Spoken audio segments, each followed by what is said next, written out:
Have your attention. Begin the meeting with the pledge, please.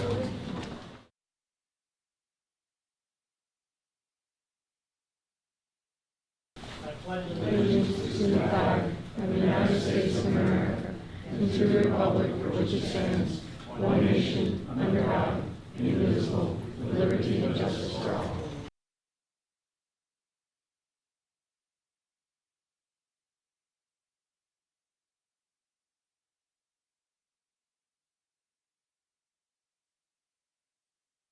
Turn the floor over to our solicitor, Jim. Good evening, everybody. I'm going to say the same thing I said the last time. There's a lot of seats up front here, and I know people had trouble hearing the last time, so feel free to come down to the front. There's plenty of room, and we can hear you better, and you'll hear us better. Ladies and gentlemen, this is a continuation of a conditional use hearing in the matter of the application of Edward Solar LLC for conditional use approval to install a solar panel farm partially located in Polk Township and partially located in Chestnut Hill Township. We had a hearing on actually September 27th, 2023, and at that time we announced at the end of the hearing that the hearing did not finish.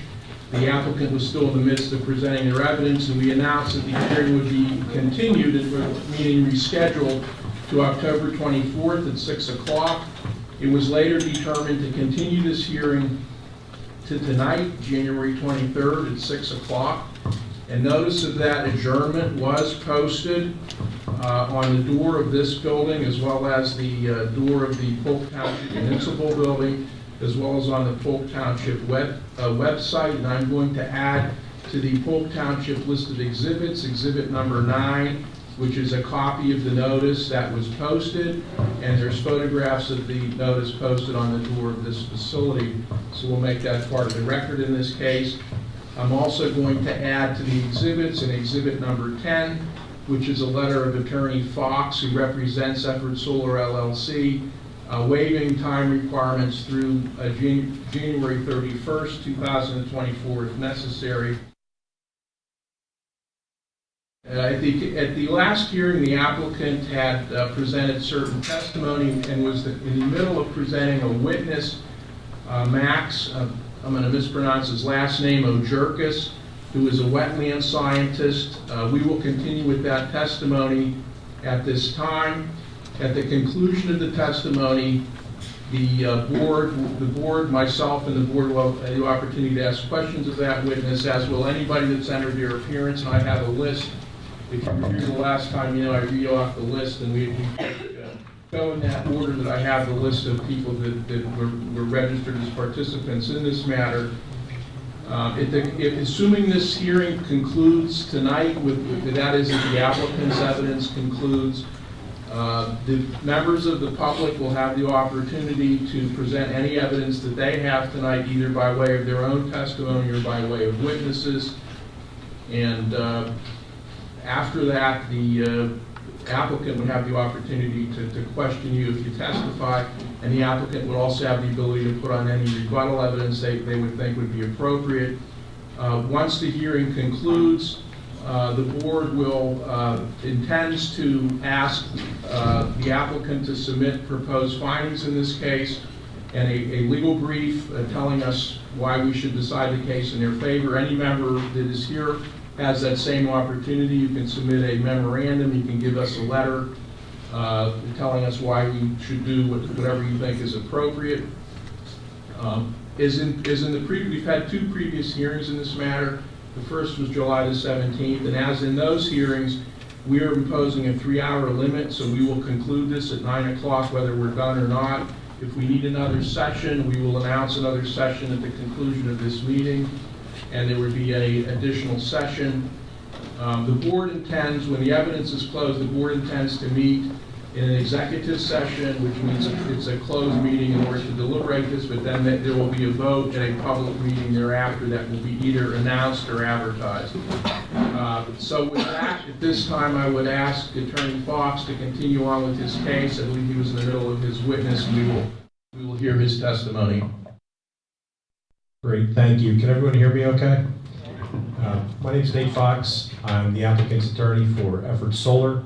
As Mr. Ferre said, we previously had hearings in this matter, and we had previously presented testimony of young son Darren Son, representative of Effort Solar, seated to my right, and expert testimony from Tom Kadelhan, professional engineer from Kinley Horn, regarding the plans and technical aspects of the project. Richard Kirkland, an expert real estate appraiser, and we had just begun the testimony of Max Ozerkis regarding the environmental impact statement as required by the township ordinance. One of the reasons this hearing was continued to this evening was so that we could have an open house and provide feedback and gather feedback from the residents.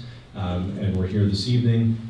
We'd like to continue the testimony of Mr. Ozerkis, have Mr. Sun from Effort Solar provide some supplemental testimony upon review of the transcript, a couple things we wanted to touch on, and also present Tom Kadelhan again on certain requirements of the application. With that, if there's no questions of me, I'd like to continue with the testimony of Mr. Ozerkis, if that's okay. Great. Max, good evening. Can you please reintroduce yourself to the board and members of the public? My name is Max Ozerkis. I'm a professional wetland scientist from Kinley Horn. And you recall that you are still under oath and from the previous proceeding, is that correct? Yes. And you had begun to present testimony regarding the environmental impact statement dated July 31, 2023 and revised August 23, 2023. And we're here to continue that this evening, is that correct? Correct. In picking up where we left off, the EIS concluded that the project would have limited environmental impact, is that correct? Yes, that's correct. And in that conclusion, is it a correct statement that the vast majority of sensitive resources will be avoided on the property? Yes. And a question was asked at a prior hearing about the impacts on wildlife. What did the report conclude that the site, is it a correct conclusion that the site does not serve as a critical habitat for any of the typical species which likely utilize the property? Yes, that's accurate. I would say that similar habitat exists nearby. And that's not to say that there is no environmental impact or no impact to the species, but that this would not affect them in the area. Is that correct? That's correct, yes. And is it also correct that the report concluded that the proposed project would not adversely, strike that. You have also looked at the site as well for impacts to threatened and endangered local species such as bats. Is that correct? Correct. And regarding you've also, thank you very much. So, and you've also looked at this site as well for impacts to threatened and endangered local bat species, is that correct? That's correct. And would there be protection measures in place, and if so, can you advise what those are? Yes. In consultation with U.S. Fish and Wildlife Service, the applicant has agreed to a tree clearing timing restriction. All tree clearing will be conducted between October 1st and March 31st in order to protect threatened and endangered bats that may use the habitat on site. Okay, and now back to the specifics of the environmental impact statement at section 3.3 regarding ground cover. Can you walk us through the findings of the EIS related to this requirement? Sure. So existing impervious ground cover on the site is limited to driveways, total 0.3 acres. Proposed impervious ground cover on the site is 2.9 acres from roads and inverter paths that are proposed. Existing vegetative cover on the site is 142 acres of forested land, 50 acres of agricultural land, and 13 acres of Christmas tree farms. Proposed vegetative cover includes 53 acres of clearing, which is composed of both the native forest and the Christmas tree farm, and 102 acres are to remain as is. Animal life type of animal life and effect on habitat that the project proposes. The species using the site are typical of the area: squirrels, raccoons. things like that. They are abundant in the area. They do not have specific habitat requirements. The forests on site are not unique. They're typical of the area, and so these species are expected to be able to find suitable habitat elsewhere, and the project is not anticipated to affect populations of these species. And you're also reminded that this environmental impact statement was submitted to the township engineer for review, is that correct? Correct. You've seen the review letter and the comments, is that correct? Yes, I have.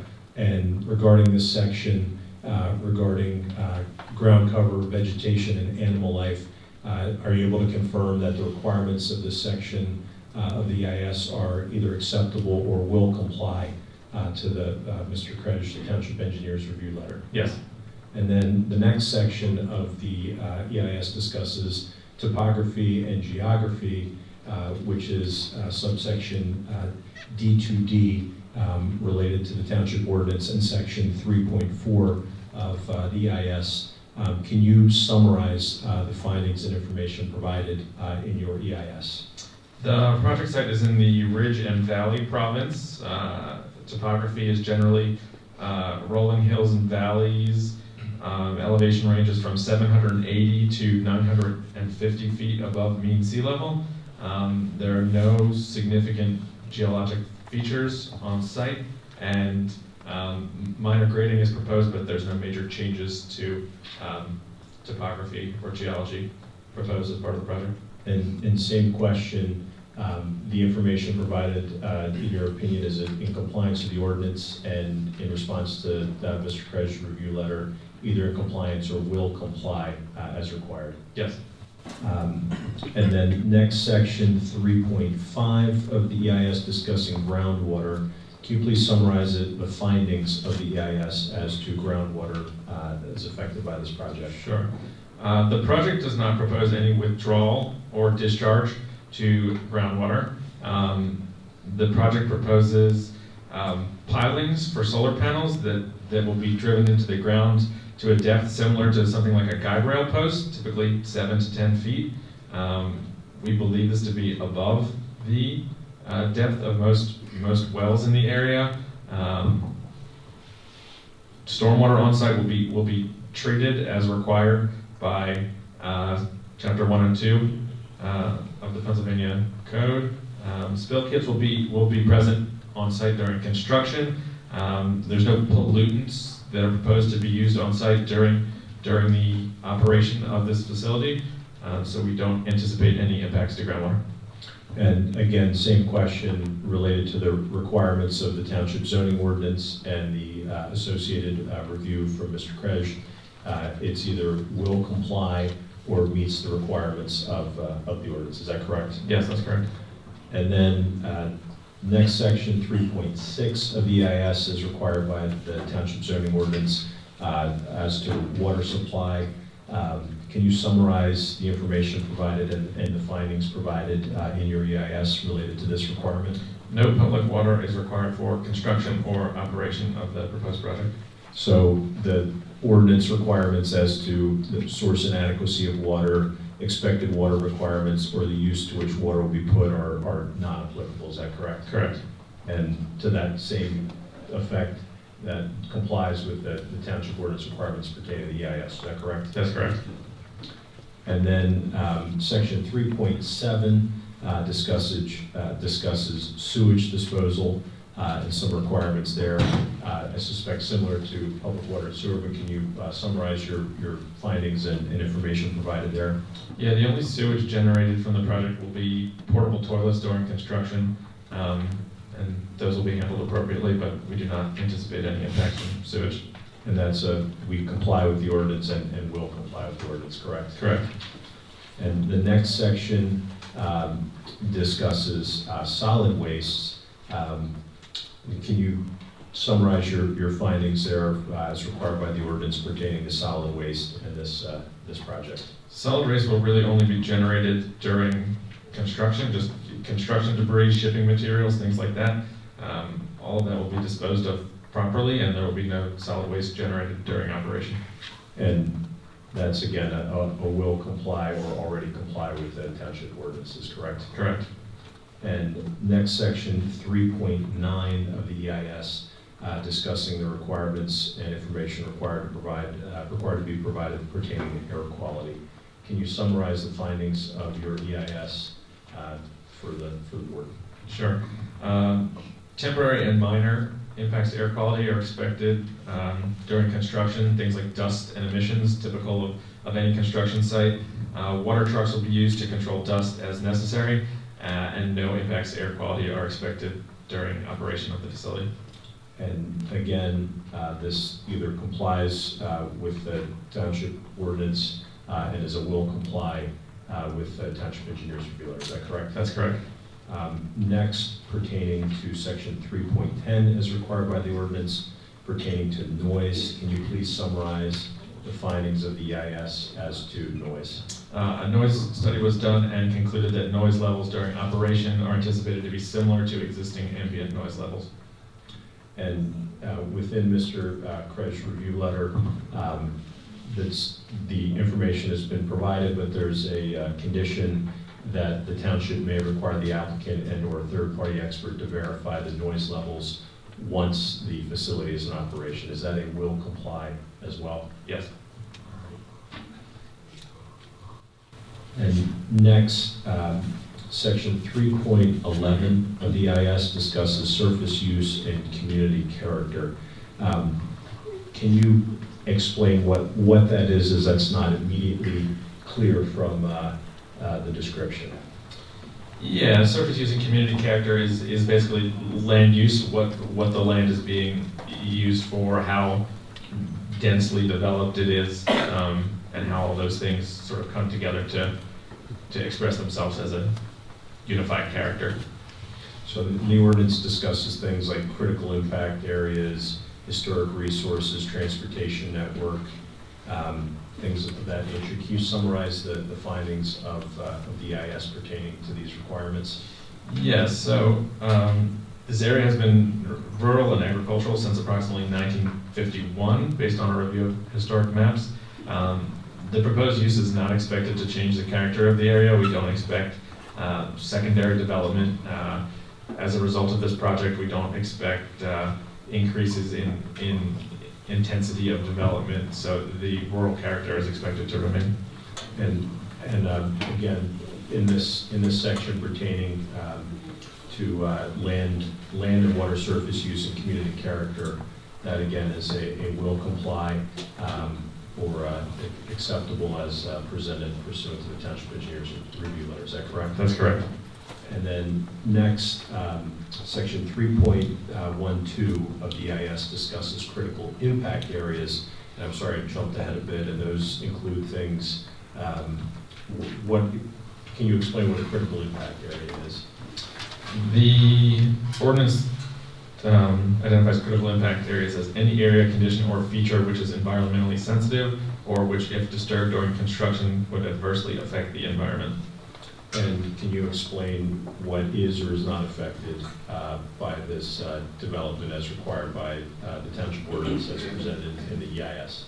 So things like stream corridors, streams, wetlands, steep slopes, certain types of soils, these are all listed as potential critical impact areas. The project proposes no impacts to streams, wetlands, stream corridors, areas of high water table. There are minor impacts proposed to steep slopes, but these are small areas of steep slopes interspersed with other areas of less steep slopes. These areas will be properly stabilized after disturbance.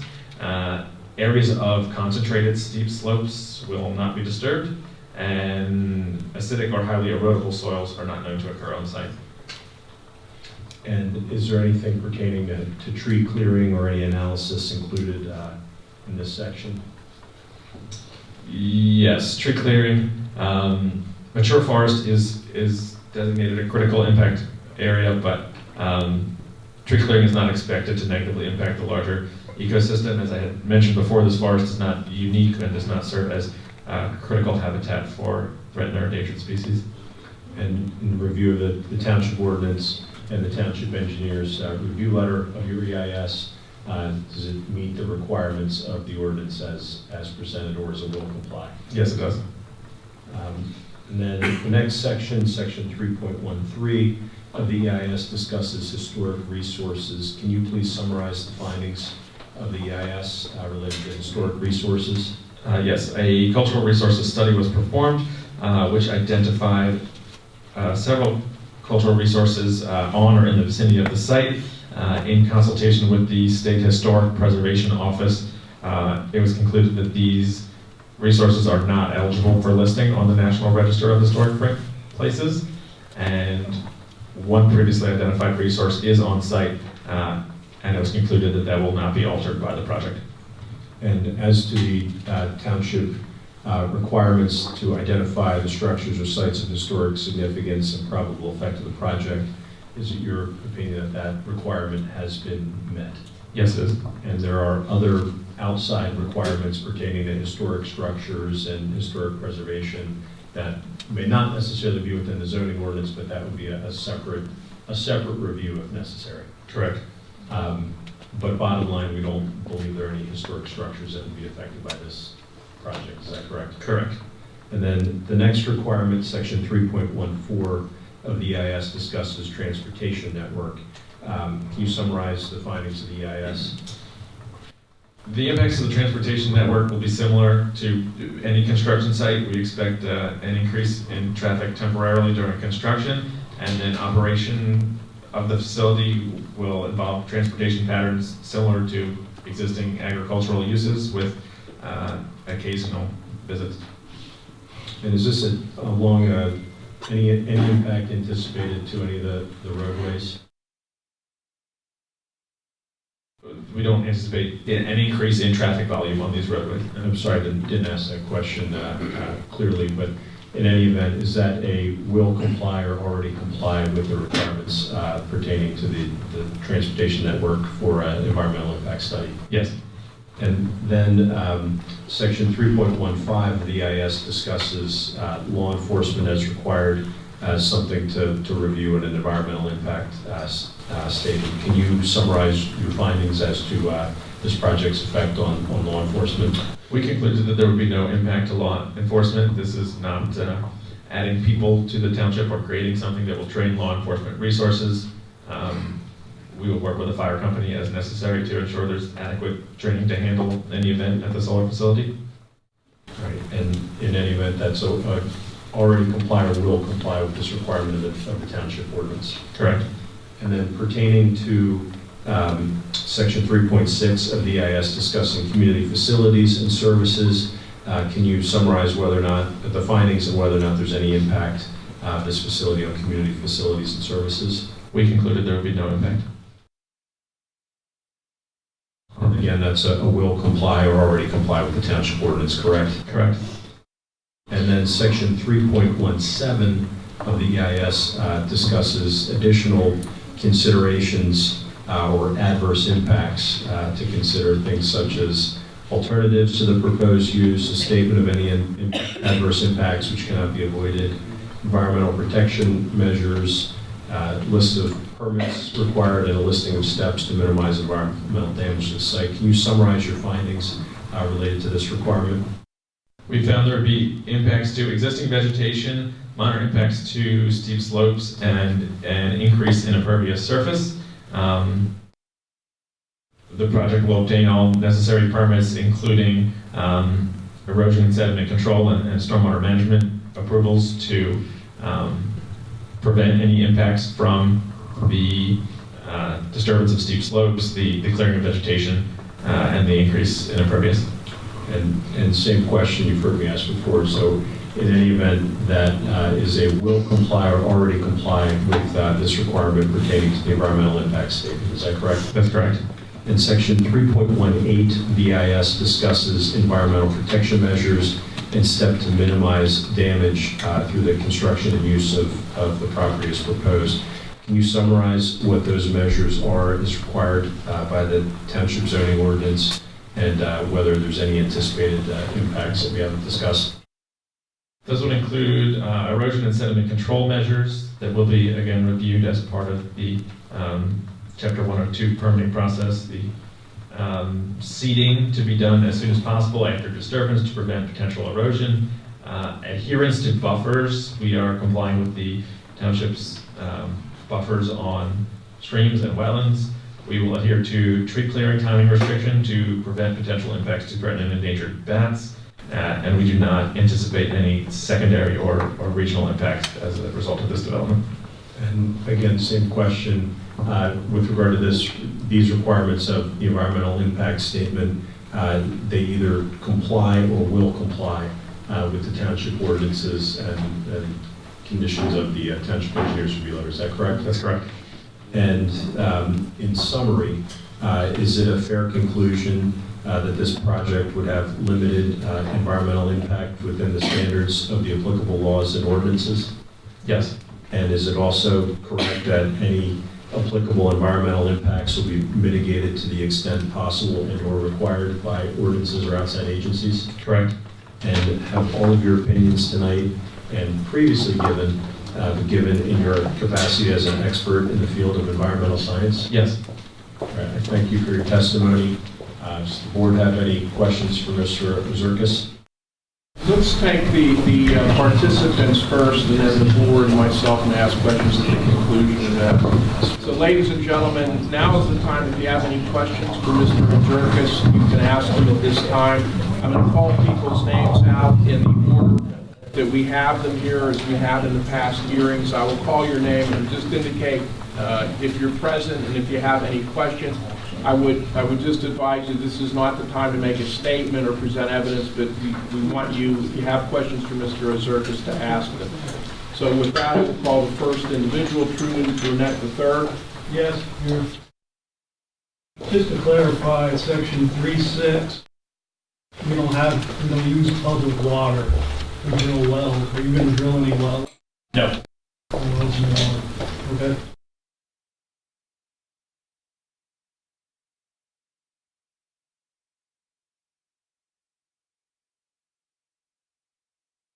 Anything else, Mr. Burnett? That's it. Joseph Balsino? Yeah. Any questions? None. Jennifer Carey? Yes, I'm here. Any questions? Could you tell me, you said the noise impact would be close to existing. Can you just explain what existing is? I mean, are we talking about the noise will be the same as traffic going through? Is that? Yeah, traffic, birds, insects, all the things that contribute to the noise level currently. There won't be an increase in traffic. The solar panels do not make noises. The proposed levels will be similar to existing levels. So the solar panels and the substation, there's no noise related with either? There may be noise coming from them, but that noise will be similar to existing ambient noise. And then you stated there was no potential for the increase of development. Does that mean that once this solar field is finished construction, there will be no expansion in the future Expansion of what? of more solar panels? Well, I can't guarantee that, no. Okay.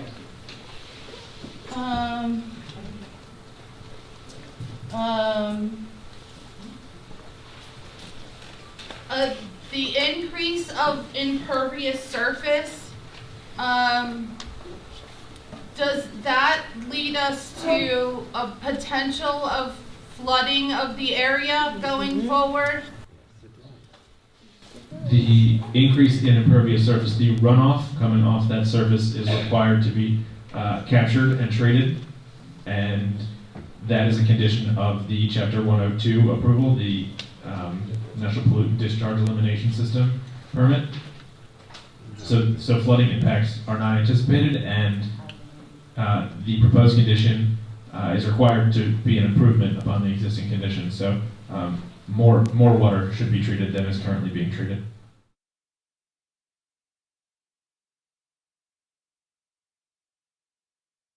I think that's all I have, thank you. We can ask a question. I know.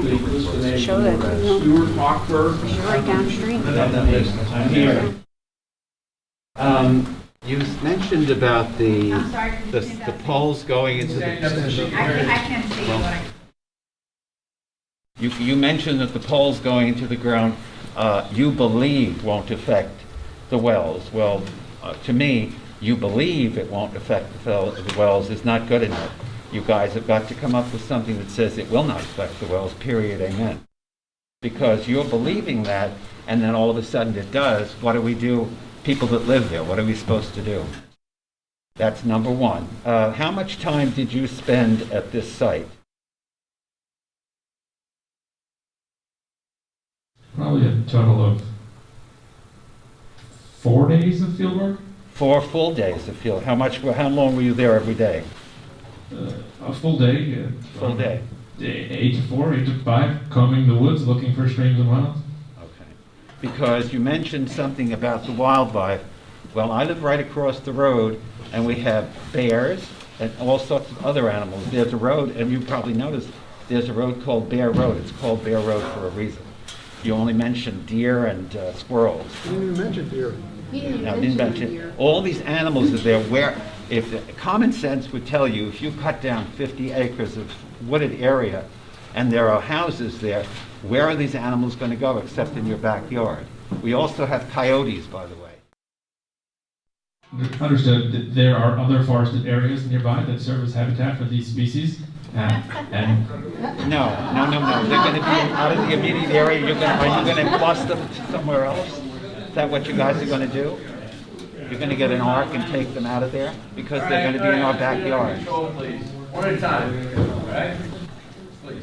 They're going to be in our backyards, is what's going to happen. I think the clearing that is associated with this development is typical of development anywhere. I don't know that this is unique and for better or for worse, these woods are not. No, it's fenced. It's going to be fenced. It's going to be fenced in, so they can't go in there. So they're going to be looking for other places. And We have concluded that backyards. these woods are not critical habitat for any species in the area, and that the project is not anticipated to affect populations of these species. That is not to say that there may not be an impact to a deer or a frog or animals here or there, but overall the populations of these species are resilient, and there is other habitat nearby that is accessible to these species, and so as a whole, these populations are not anticipated to be impacted by the project. Yeah, our trash cans. Right. It's really nice how wonderful all this really sounds.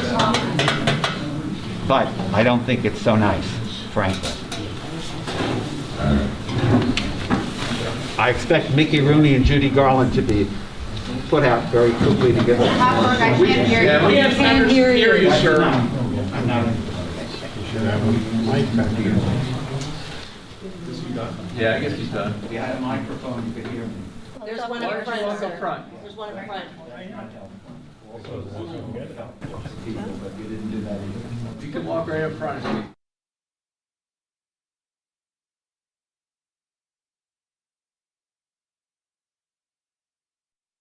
Mark Martini or Sarah Martini? All right, ladies first. Well, I'm gonna sit because this is kind of easy.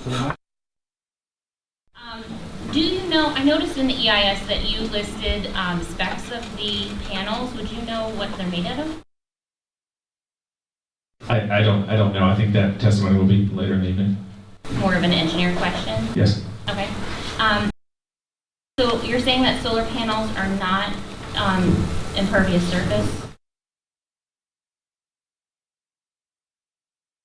Solar panels themselves are impervious, but the ground below it is not impervious.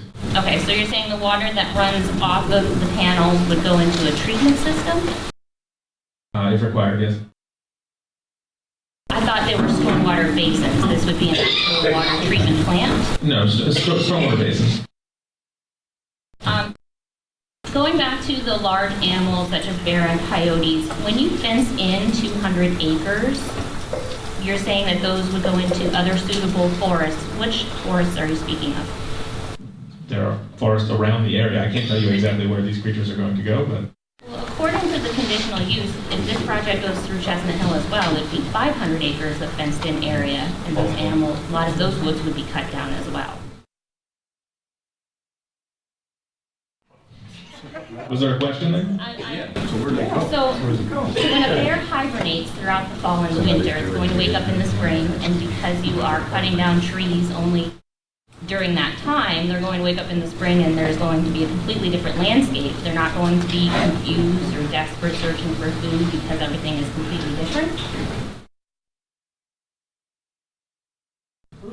We are required to clear trees at a certain time of year because of Fish and Wildlife Service directing us to protect species that are protected. I understand that.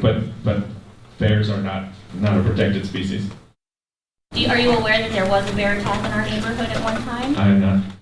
That's my husband. Yeah, that was me, 1983. I was chewed on by about a 300-pound black bear. So obviously that's a concern for us.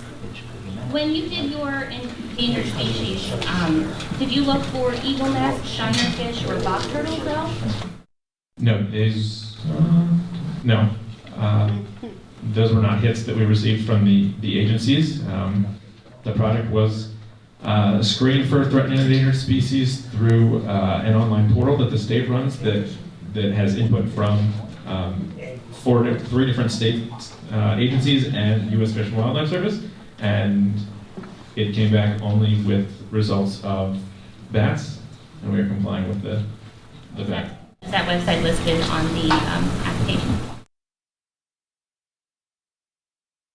Or in the EIS? I do believe the receipt from that screening is an attachment. The Pennsylvania Natural Diversity Inventory, PNDI, is the name of that screening.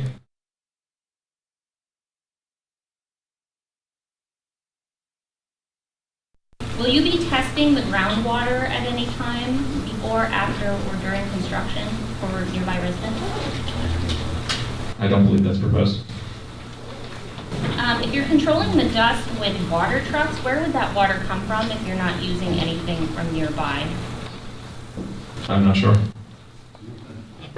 In your noise study, in your noise study, you listed that the highest decibel was at 50 dBA, I believe. It lasted for 1 minute from 3:37 to 3:37 on October 18th of 2022. And in the study, then you said that your solar fields would not make any noise above that. But if that is 50 decibel was the highest in our neighborhood for 1 minute during the time that you tested, how would that be the same as listening to 70 decibels from a distance 24/7 or even just during daylight hours?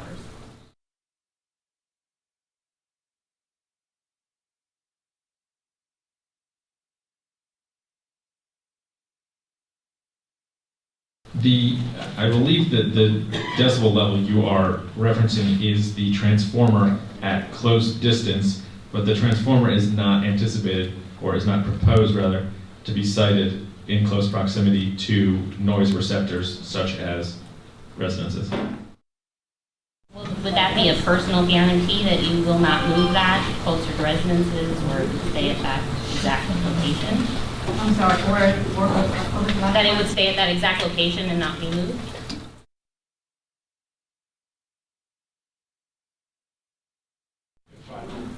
If I may, the project has to go back through land development. So this, if we were to get additional use from the Board of Supervisors for the zoning use of a commercial solar facility, we have to come back for land development and recertify all of this information that's consistent with the requirements of the zoning ordinance, and also go through the land development process. But that's actually the time when the majority of the stormwater management analysis, this information provided meets the requirements of the zoning ordinance. There's another set of ordinances that we have to show compliance with, So your questions are all good and valid and proper. We want to make sure we're presenting the information with the right expectation when it would be rechecked and verified. And I don't know that we can provide a guarantee, but we have agreed to a condition suggested by the township engineer that the noise level would be reconfirmed, that it is consistent with the limitations and requirements once the facility is operating, if we get that far. Is that a fair response? I suppose, is that open to the public? Yes, all public meetings with the Township Planning Commission, Board of Supervisors. In the EIS, you listed a traffic count. I didn't see a study included. Was there one?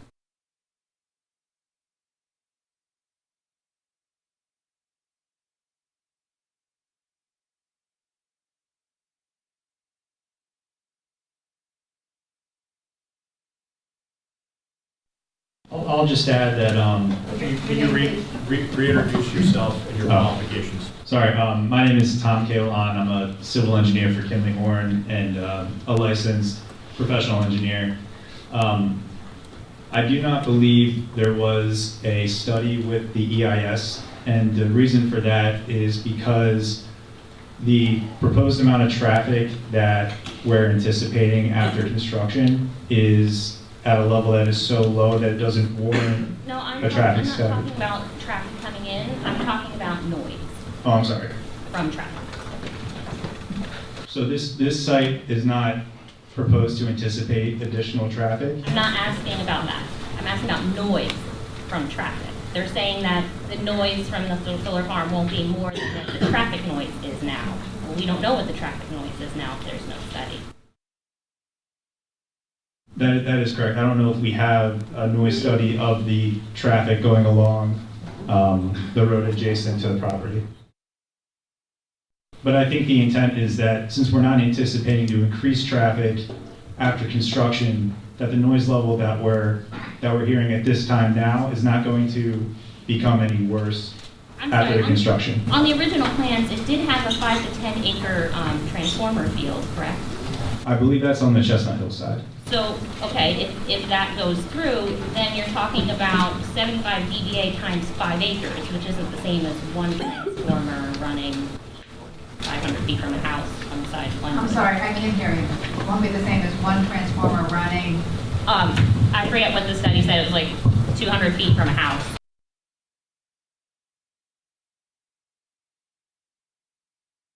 Again, I know that the substation might have different levels of noise, but since we are just dealing with Polk Township and dealing with that area of interest, that's what we want to focus on today. How would we get the power then? Again, this is probably for later in the night when you're up for questioning. Yeah. Again, it's a very good question, and I think because that's going, ultimately you do need a substation to convert this power to the grid. But if this substation was to be on the Chestnut Hill side, all the noise associated with it, any type of improvements involved with the substation would be handled at that township.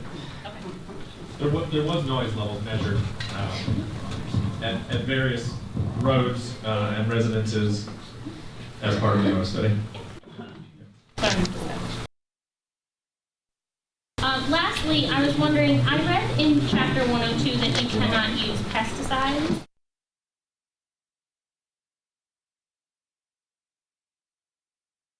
So you're permitted to use pesticides, but there are certain types of plants, if you're going to propose certain types of pollinators, certain plant species, there are limitations to pesticides that you can use. I also read an EMF study in regards to pollinators. Does EMF affect pollinators? I'm not sure. I just want to interrupt for 1 second. I'm getting complaints of people can't hear the questions. So if possible, would it be possible for you to come up here and use the microphone? I don't want to put you out. We want everybody to be able to hear. You're asking good questions.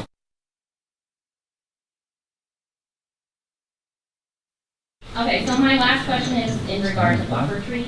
On the plans, it states that you're using spruce and maybe some types of arborvitae. And I have read that a lot of our trees around here are suffering right now from different funguses, diseases, and pest infestations. Have you looked at that?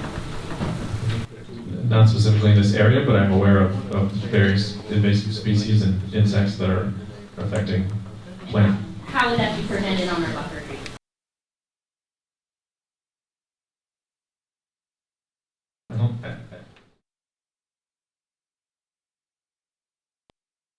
I'm sorry. So we might not have a specific answer right now, but when we go through land development, there are certain landscape architecture requirements that we'll have to comply with, and I think we'll have most, if not all, of those answers at that time. Okay, I'm just confused at the plans that we're getting that specify different types of trees, and then every time I ask a question, it's always a little bit might change. So I'm just trying to get clarity on what exactly we're using and we're doing. Understood, but that was not something that was considered as part of the environmental impact statement, and I don't believe was required to be considered. Okay, thank you. Yeah. And if I may, so the entirety of this conditional use application and testimony is largely within section 408-47 of the zoning ordinance pertaining to solar power generation, commercial, and the standards. So there's a litany of standards, and specifically with regard to landscaping, there's no specifics other than provide their dimensional requirements for buffers, which are shown on the plan, but then there's additional requirements that will be reconfirmed as to during the time of land development. So we're presenting all of this in a manner to meet the requirements of the zoning ordinance, and then having to come back and reconfirm, reattest, and make sure that we meet the requirements of the zoning ordinance and then the specifics of the subdivision land development ordinance. And I apologize if that doesn't sound satisfactory, but it's trying to help explain the zoning ordinance requirements and what we're trying to accomplish with our application. I have one more question. Sure. With the noise study, did you study acoustics at all? Like how the sound bounces around our neighbor? I know my neighbor can talk in his backyard and it sounds like it's coming from the other side. I think the points at which the measurements were conducted were strategic and placed sort of throughout the project area, but I don't know if I don't think specific acoustic conditions like that were taken into account. Thank you. All right, my turn. Martini, your Yeah, turn. you can hear me. I don't need to get up there, do I? I'll talk loud enough. As long as you keep talking at that volume. I can do that, not a problem. Thank you. What was, in the beginning, you had stated there was a bunch of acreage that you were talking about. Do you have the total number of acreage, just so I can jot it down? You were talking about how much got cleared, how much in the very beginning of the meeting. 205, I believe. You want the totals for each type of? Yeah, like you stated off, you had said something about, I don't know, 53 being cleared and There's that amount, and I was trying to add them all up, and it just didn't, I mean, I'm not great at math, but it just didn't seem like it added up to the amount that's just in our township, or in Polk Township. There is 142 acres of forest on site currently, 50 acres of agricultural land, and 13 acres of Christmas tree farm. 53 acres will be cleared. That includes portions that are forested and Christmas tree farm.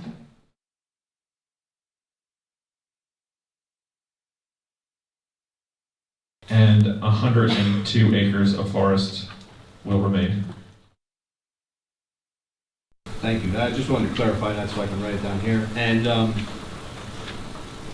I know you said you with the species or whatever that there's no special or endangered species.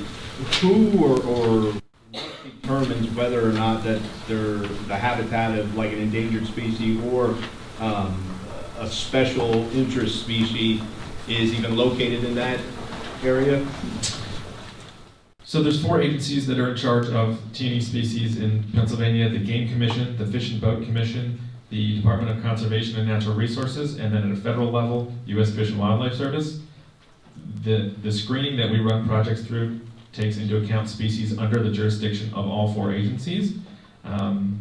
It's based on best available mapping and information they have on the habitat. There are documented occurrences of certain species, and if you are in the vicinity of that documented species, they will typically ask you to do a survey, even if it's not on your site. So the mapping that they pull from is fairly coarse in order to capture potential migration or movement of species. So we use that portal to screen projects, and if we get results, we are obligated to sort of further investigate and perform studies to evaluate habitat or their presence. And we only received a hit for bats with a conservation measure, but nothing else. Okay. Now, I've been through them woods and all them fields my whole life. I've born and raised around here. 4 days trying to cover that amount of property to check, that's kind of ludicrous in my eyes. You're not but barely covering any of it in 4 days, unless you have 20, 30 people that are going with you, but. There's eagles every day. I know there, yeah, exactly. I know there's eagles there every day. Our studies were focused on streams and wetlands and identifying those, so I can't tell you I've covered every square inch of the property, but we were not required by those 4 wildlife agencies to perform studies for any species. That's fine. That's good enough for now. Thank you. All right, Michael McMurphy. Yes. Thank you. I do have some questions. First, I'll ask some from today's testimony, and then I'll have some from your prior testimony. Can you hear me okay? Go for it. First, a number of times you limited your statements to just Polk Township and are not addressing the portions related to Chestnut Hill. Is the EIS just of the Polk Township portion of the property? Yes. So a separate EIS, if an application ever goes forward in Chestnut Hill, would have to be performed for that area? If required by their code. Okay. When you talked about solid waste, what about solid waste during construction, specifically the forests that are going to be cleared? How is that debris going to be handled? Is it going to be burned on site, carted off site? Is there any thought to how that debris is going to be taken care of? I don't have that information. That's probably more of a construction question, but I would assume it will be done in compliance with all applicable rules and regulations. Okay.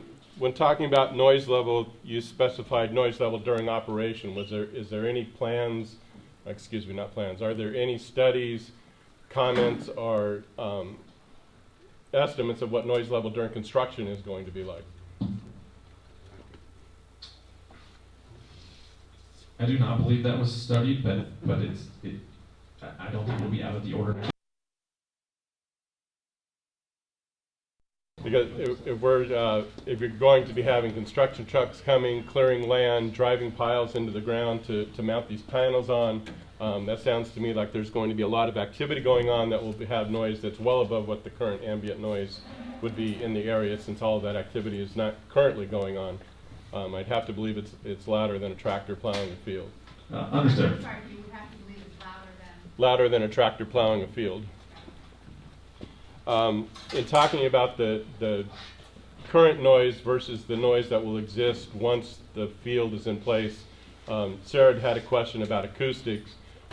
There's a definite difference in the sound absorption of natural forest and grassland versus hard panels that are going to reflect the noise. Is there any consideration of those factors in your determination that the noise level will not be louder than the current noise levels in the area?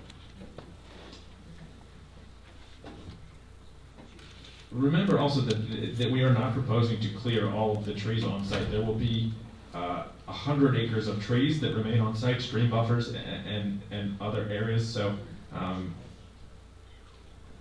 am not sure if the study took into account tree clearing, but buffers where required will be either provided or remain.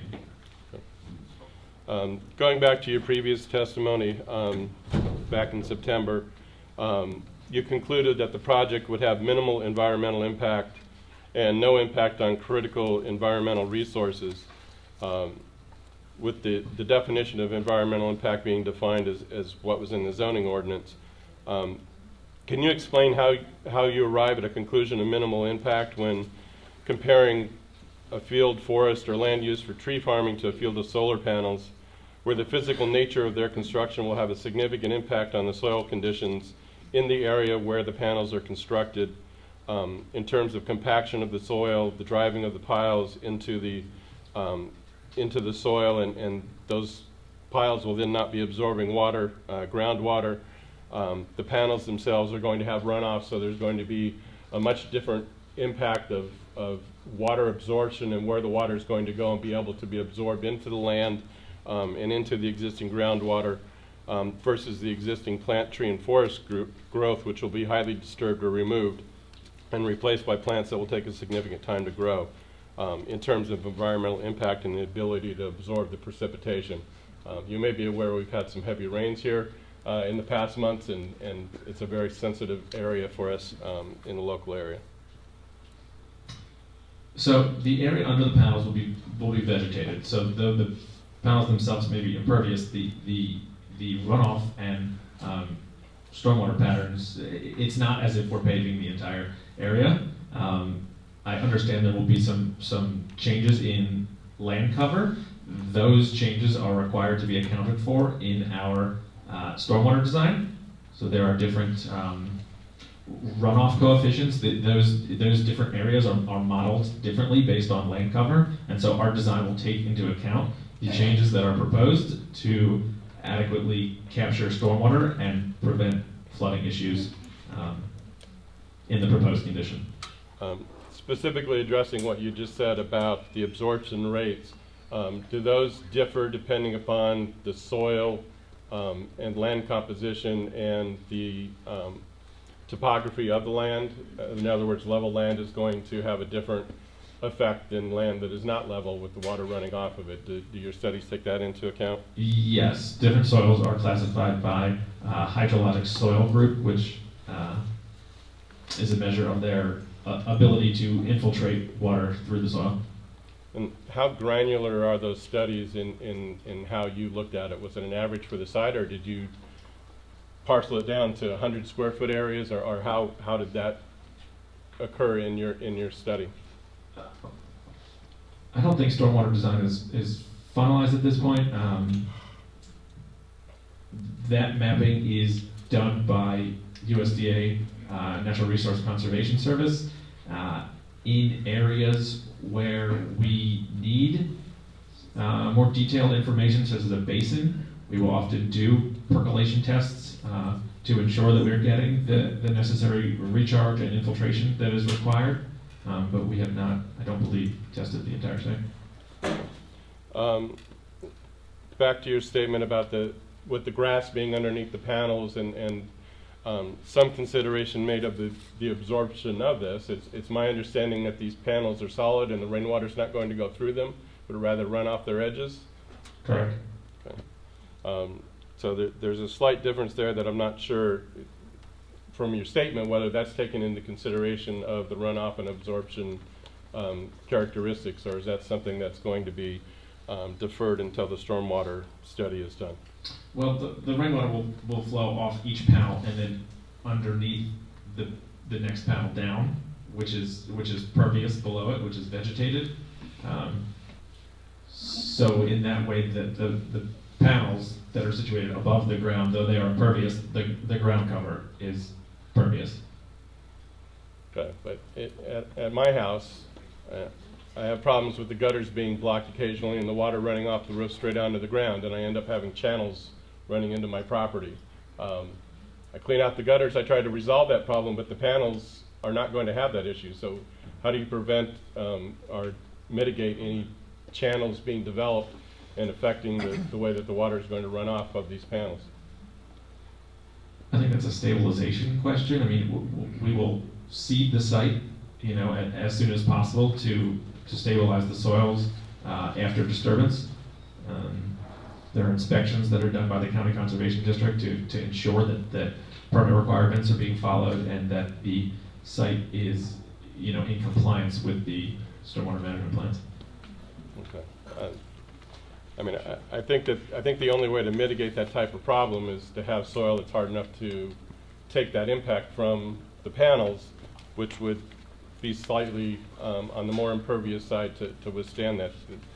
You just, having grass there or having plants growing on there is not going to be sufficient to keep those channels from developing in most cases. So I guess we'll have to see how that turns out in the stormwater. In your testimony, you said that following construction, we can expect that the soils will be stabilized and erosion and sediment control measures will be followed to mitigate any possible erosion. What will the impact be during construction? Usually there are temporary, like sediment basins and other erosion and sediment controls that are implemented during construction, and those may be separate from the permanent stormwater management facilities. So the analysis is done twofold for the during construction and post-construction phases. Okay.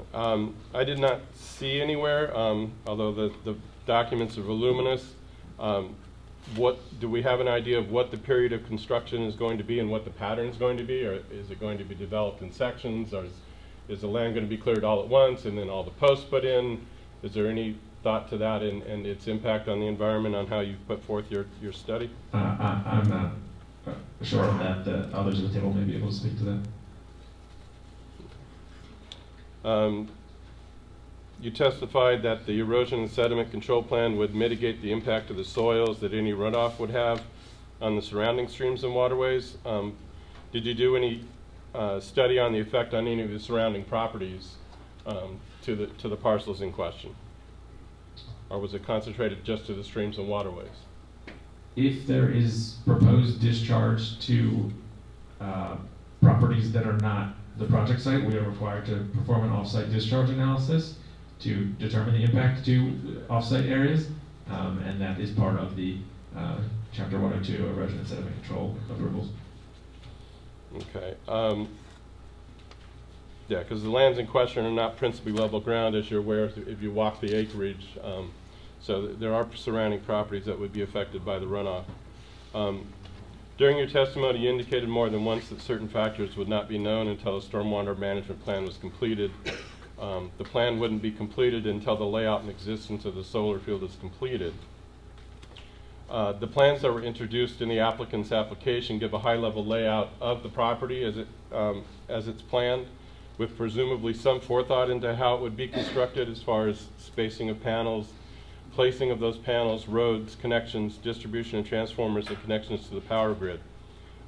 It would seem that there's enough information there to begin at least preliminary work on a stormwater management plan. Do you have any insight as to whether preparation of that plan has begun? And if so, how far along it is, or if not, at what point that process would begin? So that portion will take place during the land development process, not quite yet during the zoning, but that will be our next step if this goes through approval. So beginning of preparation would not begin until that application is submitted for the land development plan? Is that correct? That's correct. Okay. Right. That's all my questions so far. Thank you. I have no questions at this time.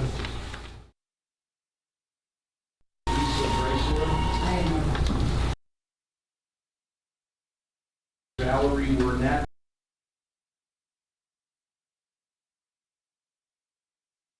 Your response, Josh Barrett. Present. Do you have any questions? I have one question in regards to the inverters being used on the Polk side. Will they be water cooled? That's probably more of an engineering or question for the applicant. I'm not sure. I guess not more. Christy Goff. Here, you had said that in the community character aspect, how can you say that the rural integrity is not going to change when road and that whole area has looked the same for how many years, and that's a lot of the reason why people bought there, or in my case, stayed there. So I don't understand how you can say it's not gonna change unless I'm not understanding something. The land use will obviously change, but the overall character, I would say, is defined by the density of development. A rural area feels rural because houses are far apart, there is agriculture. It's the density, I think, that makes the area rural, and the proposed solar farm is not anticipated to bring in, dense development, subdivision of houses, things like that. So I would argue that the area will remain rural despite the change in land use. Well, I'm on Leisures, and we bought there and lived there, so we weren't in a fenced-in area, gated community, all of these other things. With what you guys are planning, you're basically going to fence in our entire road. And now this is if Chestnut Hill goes through. That's going to change the community character immensely. I think that will change the land use on that parcel, but I don't think it will change the character of the overall community. If you spent 4 days there, then you would know that's a load of crap.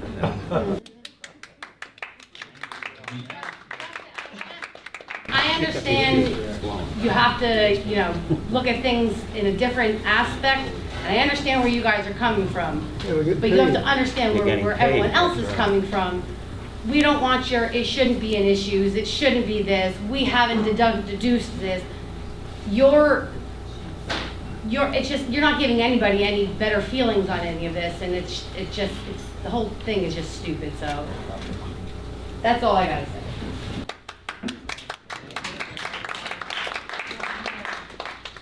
So I just didn't get the depth of the pylons. Did you say that they were? The depth of the piles is 7 to 10 feet approximately.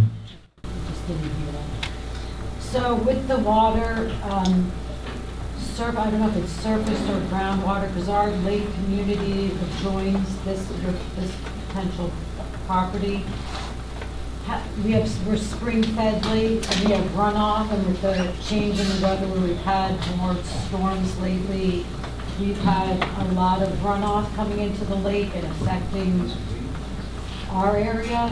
So how can you determine with the impervious surface, do you have other comparable studies for farms elsewhere to know how they've affected what the man before was saying, whether it's trenches, whatever, and how it's going to change the groundwater and surface water to the surrounding areas?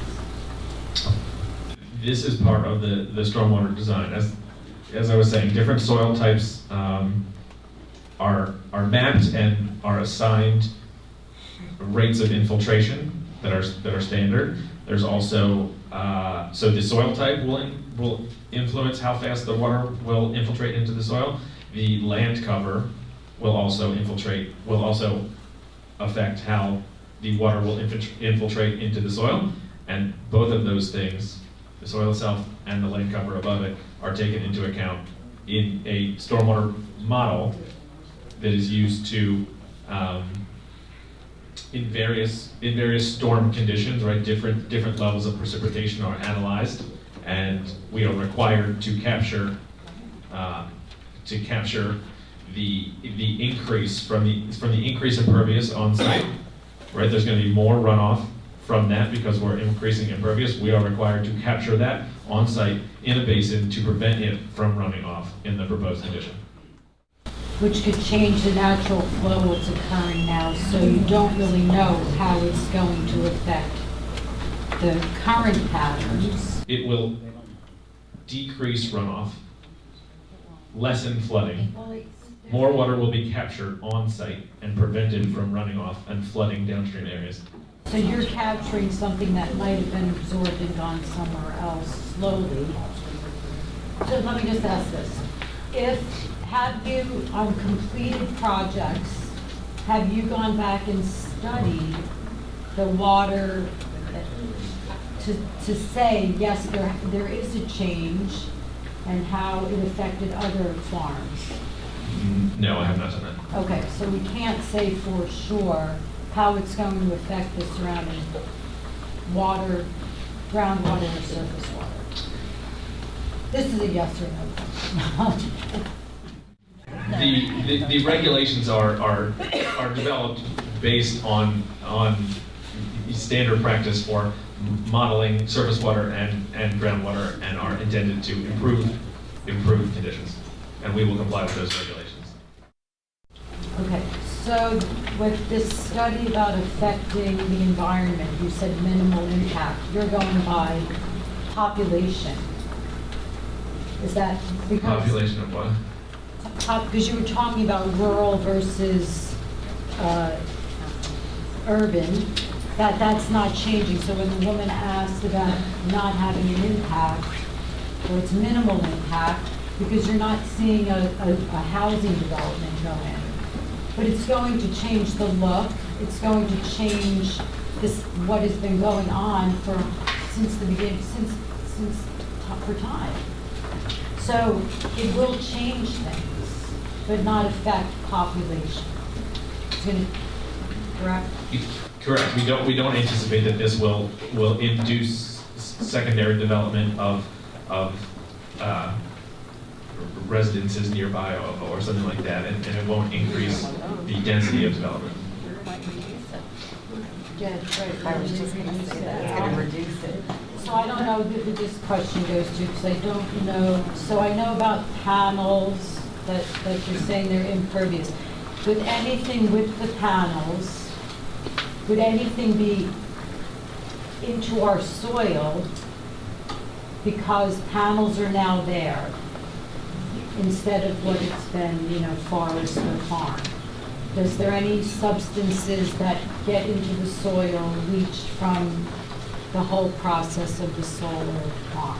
The panels are sealed, and so no, I don't believe there is anything. And no change in what's in the soil. If you do a soil study, like someone said something about cadmium, and I'm asking you, sure I can't speak to the exact makeup of the panels, but the panels are sealed and are designed not to leak or crack, and so we don't anticipate any leaks from these panels.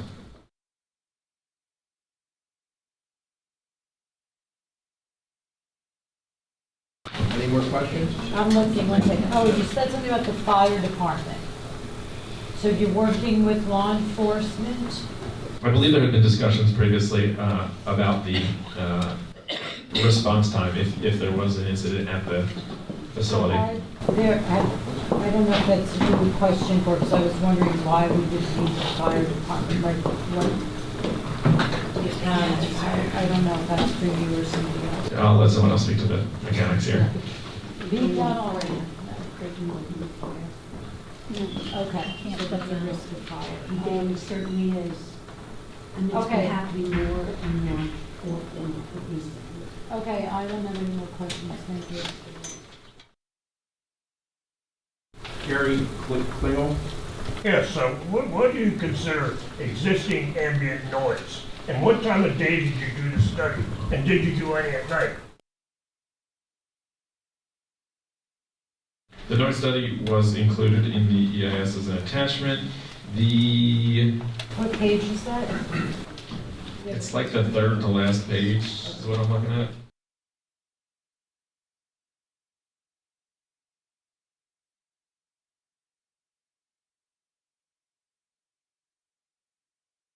It appears measurements were done in the afternoon.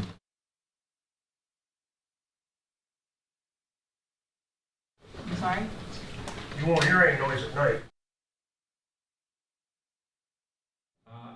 No, I would argue there's ambient noise at night from the insects, maybe less from traffic, but yeah. Not gonna be hearing no humming.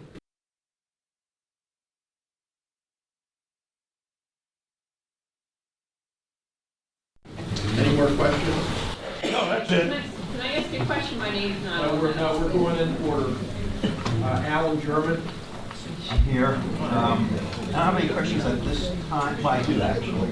Substations. Where are they claimed to be? Because they do noise. So What's the location of the substation? I believe at this point it's planned for Chestnut Hill Township. Okay, I have another question. I went to their meeting, they voted it down, so I don't understand how we're going back and forth all the time with this. I was at the meeting, they took a no vote on it. So, moving forward, I was told this project couldn't really succeed on just 200 acres, that you needed Chestnut Hill. So, I'd like to know about that. In these particulars, we're going back and forth. Can't we meet all together? Mr. German, you're going to have to ask a specific question. Okay. Going forward, substations, where are they going to be? I don't believe that's been decided yet. Well, they make noise. And don't they use water? I'm sorry, and don't they? Use water. Use water. You said there's no impact to the wells. This EIS was done under the assumption that the substation was not part of the Polk Township side, so I can't really speak to the impact of the substation. The whole story. I mean, Chestnut Hill said no. So did you reapply after they said no? Is there a new application? That's really, Mr. German, that's really not a question. He's just testifying about his environmental impact statement. Okay, well. Just hold on for a second. There's a representative of the company here who's going to testify. That question would be more appropriate for him. Okay. Anything else?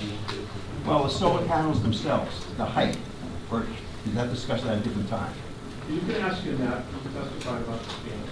Okay, the panels themselves, what will be the height of the panels?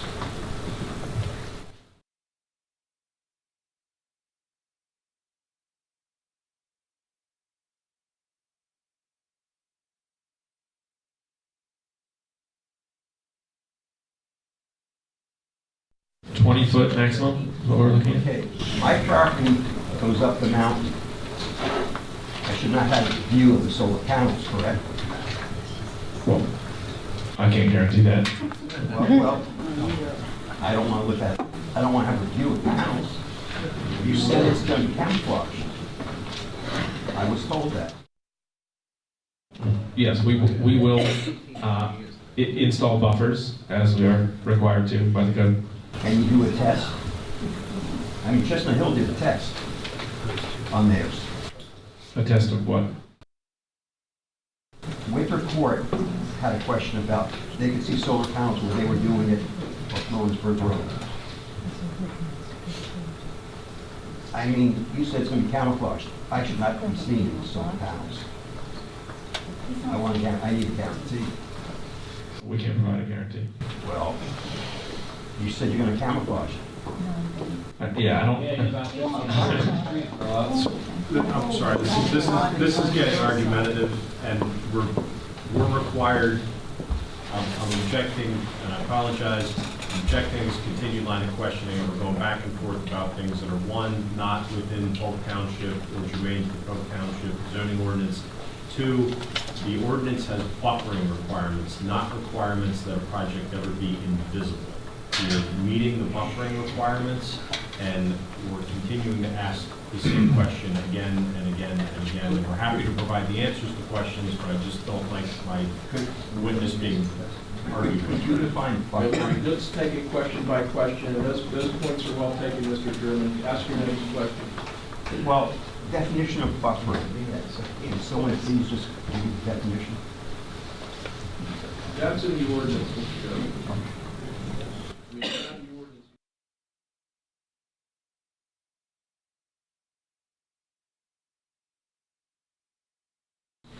Questions? Any further questions? Mr. German, any further questions? Not at this time. Frank Matthew Runs? To whom? Mr. Bruns? Your response, Lorelei Fox?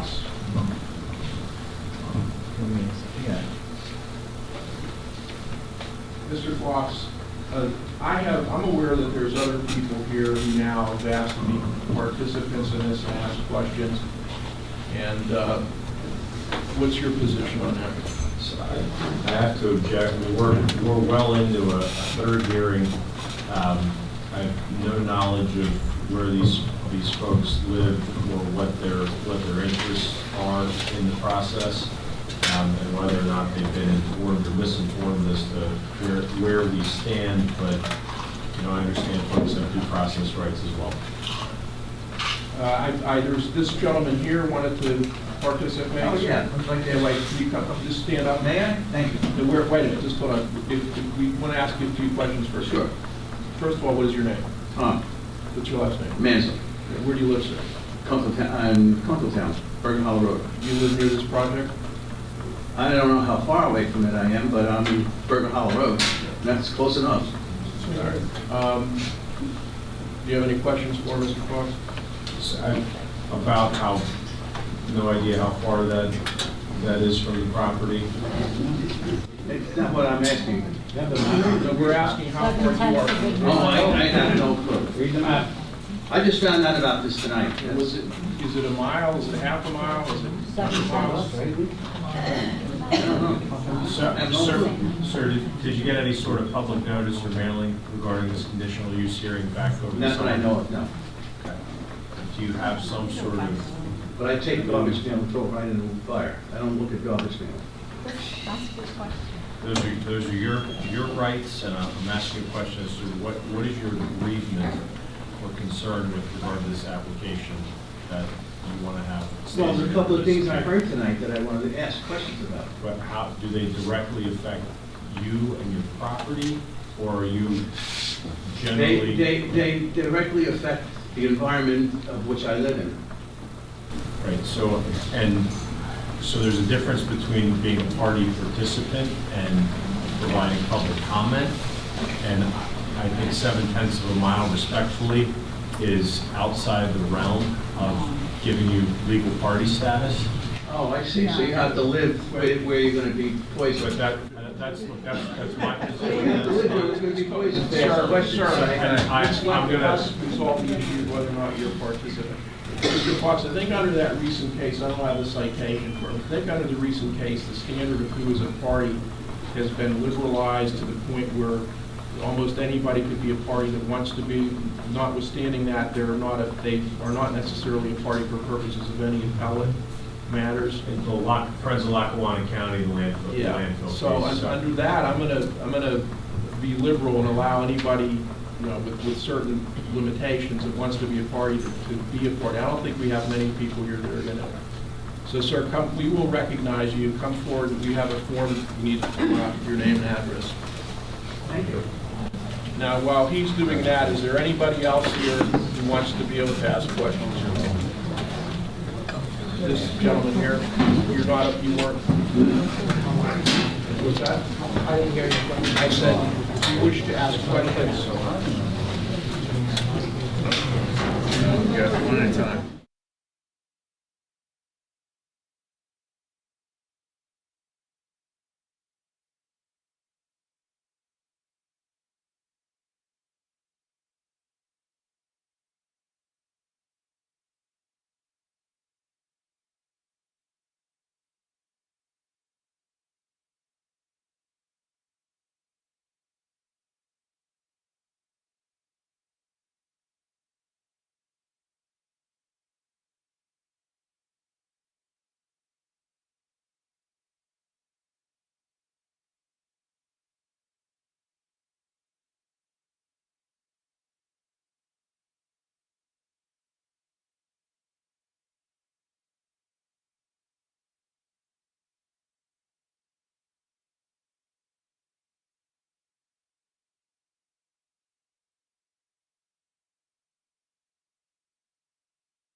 We're taking a break, but we have some more.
All right, let's get fired back up here.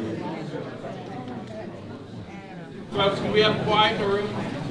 Anybody who wants to be considered to be a participant, we have forms here that will be filled out, and then I will call your name, we'll probably ask you a few questions, and then we will proceed with the hearing. So anybody that wants to be considered to be a party, come forward and complete this form.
All right, folks, we have quiet in the room. Quiet in the room and next seats.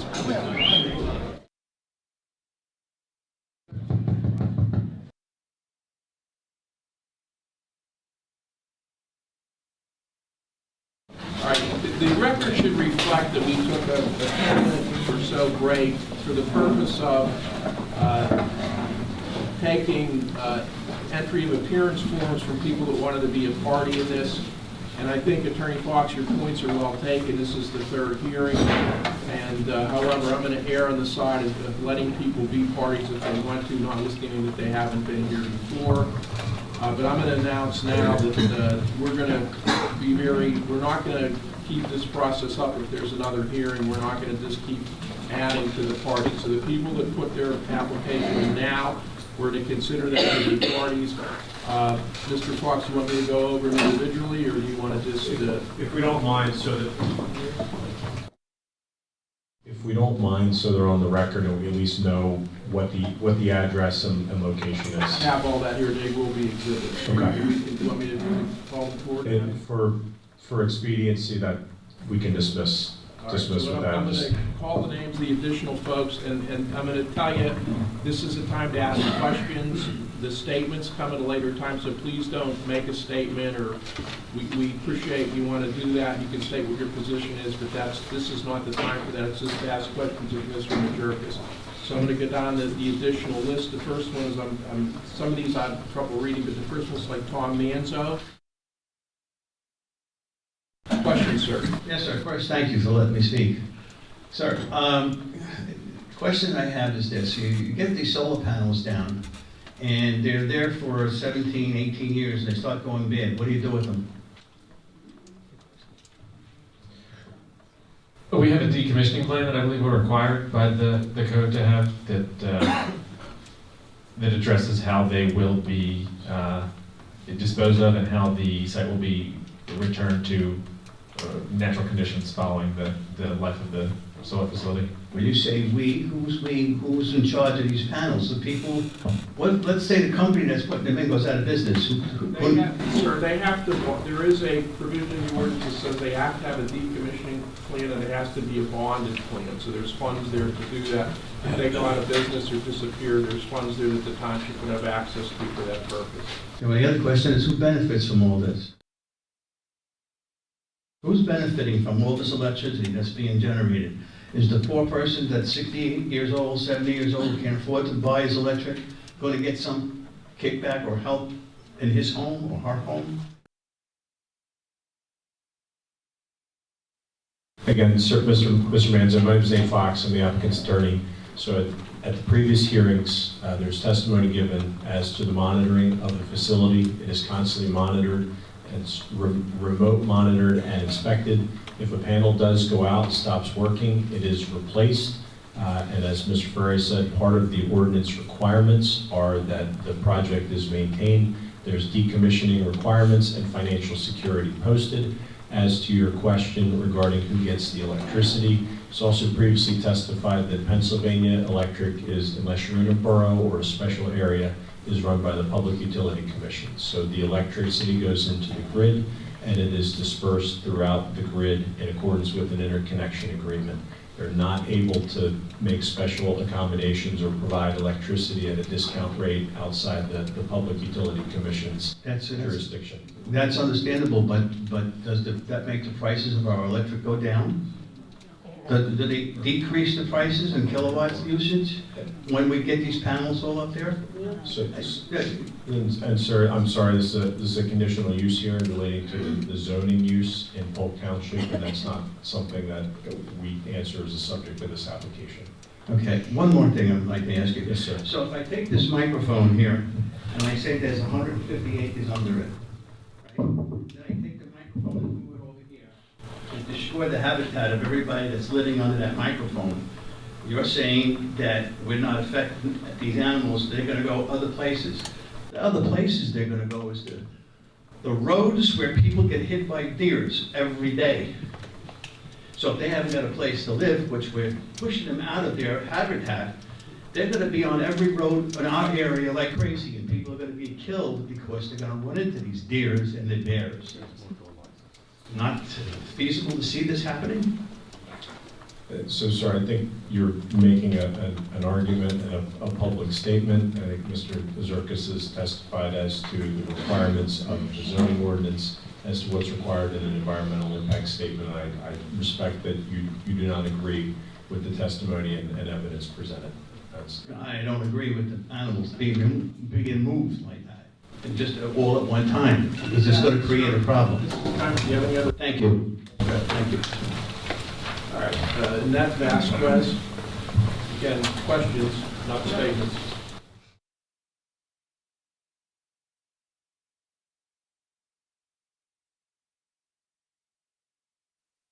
I am Dr. Annette Vasquez. I'm a physician, okay? And I have great concerns, and these are my questions. Are you aware that we get all our water, every single human being that lives in Polk Township gets their water from the water table? I am now, I suppose. You're now. So, okay. Have you heard of the Poco Poco Creek? Yes. Do you know that that Poco Poco Creek is monitored for contamination, and that there has been people who have been fined $30,000 because they contaminated that, and it's in that creek nearby where you plan to put your solar panels? The creek is indeed nearby to our Yes. site, yes. So are you aware that you can be fined more than $30,000 every time they go and test that water and they find anything like cobalt or any other material that belongs to the solar panels? Yes, I'm aware there are fines for Okay, water so pollution. be prepared because it is tested a lot. Why? Because the Poco Poco Creek goes Doctor, to you have to Belleville. ask questions. You're Okay. getting into testimony. Well, he doesn't, okay. With due respect. Good. Why not? Would you say that the panels affect how the water is absorbed into the ground and affect the water table? The panels will affect flow patterns of stormwater. I would agree. So it rains, the panels are here facing up, right? Correct. So you say that the rain would go through the borders, so it would not be covering the whole land like it is right now? That's correct. The water will flow onto a single panel, off of that panel, and then under the panel that is downslope of the subject panel. So you talk a lot about all that running water. Where is that running water going? Is it going to our water table? Some of it will infiltrate into the ground, and some of it will Go run where? off as surface water. Okay. So I'm a physician, and you have to understand that as a pediatrician, I'm very concerned about what the kids' drinking water is like. And you were telling me, one of you two said something that the panels never break. Well, maybe the ones here that you plan to put here don't break, but birds can go into them, animals can break them. That wouldn't happen here? So you're telling me that all these compounds that make these panels are not going to reach our water table?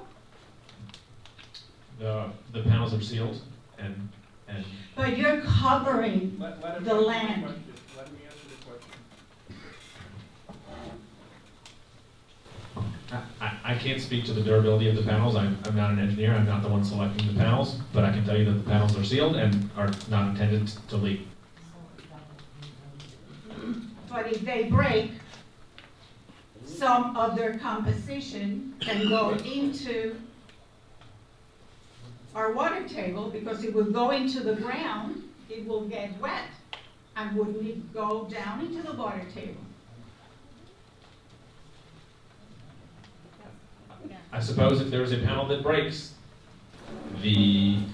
whatever comes out of that will spill onto the soil and has the possibility to leach into the ground, sure. Yeah.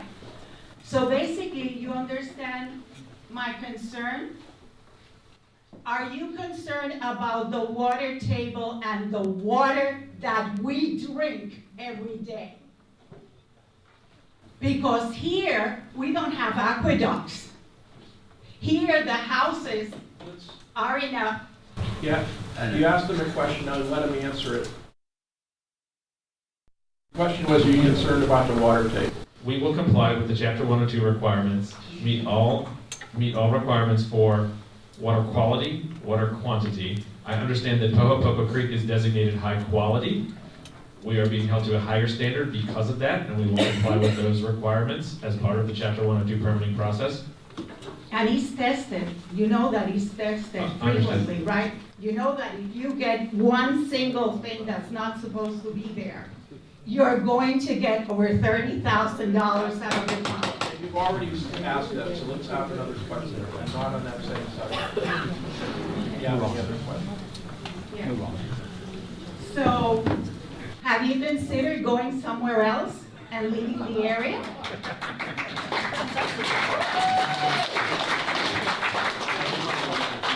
Jim, no, That's a question. It's a question. it's a self, The question is based upon the testimony he gave, and that he didn't give any testimony about that, and that's really not, they've made their application.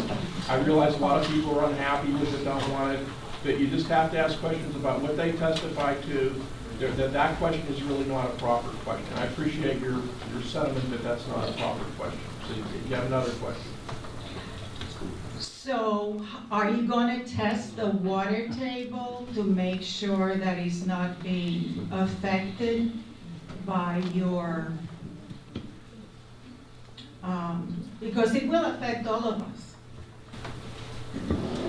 I think he's already testified that they weren't testing the water table. Is that correct, sir? No. Mr. Jorgensen? We're not required to test the groundwater, as far as I'm aware. So you don't know if the water table will be decreasing because of your water panels or not? We are going to comply with Chapter 102. There are groundwater recharge requirements that we will be obligated to comply with as part of the proposed project. Okay. Chestnut Hill Township is adjacent to Polk Township? Yes or no? Yes. So if you put the station there and the station needs to use water and you're taking the water out of the water table in Chestnut Hill Township that is nearby Polk, you're telling me it will not affect our water table or the amount of water we have under us for all the houses that we have here? We're not proposing groundwater withdrawals. We're not proposing to take any water from underground. There's no well, there's no water required. Even in the transformers things? For anything in Polk Township. No, I'm talking Chestnut Hill. It's part of our water table. This is a whole region, okay? So if you affect the water table there, you're going to affect us here because the water table is continuous. It's not divided by townships. I think he's answered. They're not taking any water in Polk Township. I don't even know if he even knows. There's no application even filed in Chestnut Hill Township. But it will affect Polk Township. Chestnut Hill does not have ordinances that would even accommodate this project at this point, is my understanding. Do you understand my concerns as a physician? I understand your concerns are with groundwater, but there is no withdrawal or discharge proposed to groundwater as part of this project. In Polk Township, not in Chestnut Hill. I can't speak to Chestnut Hill. I did not analyze Chestnut Hill as part of the environmental impact statement that I prepared. Thank you. Moving on, William Trippett. I can't read the words.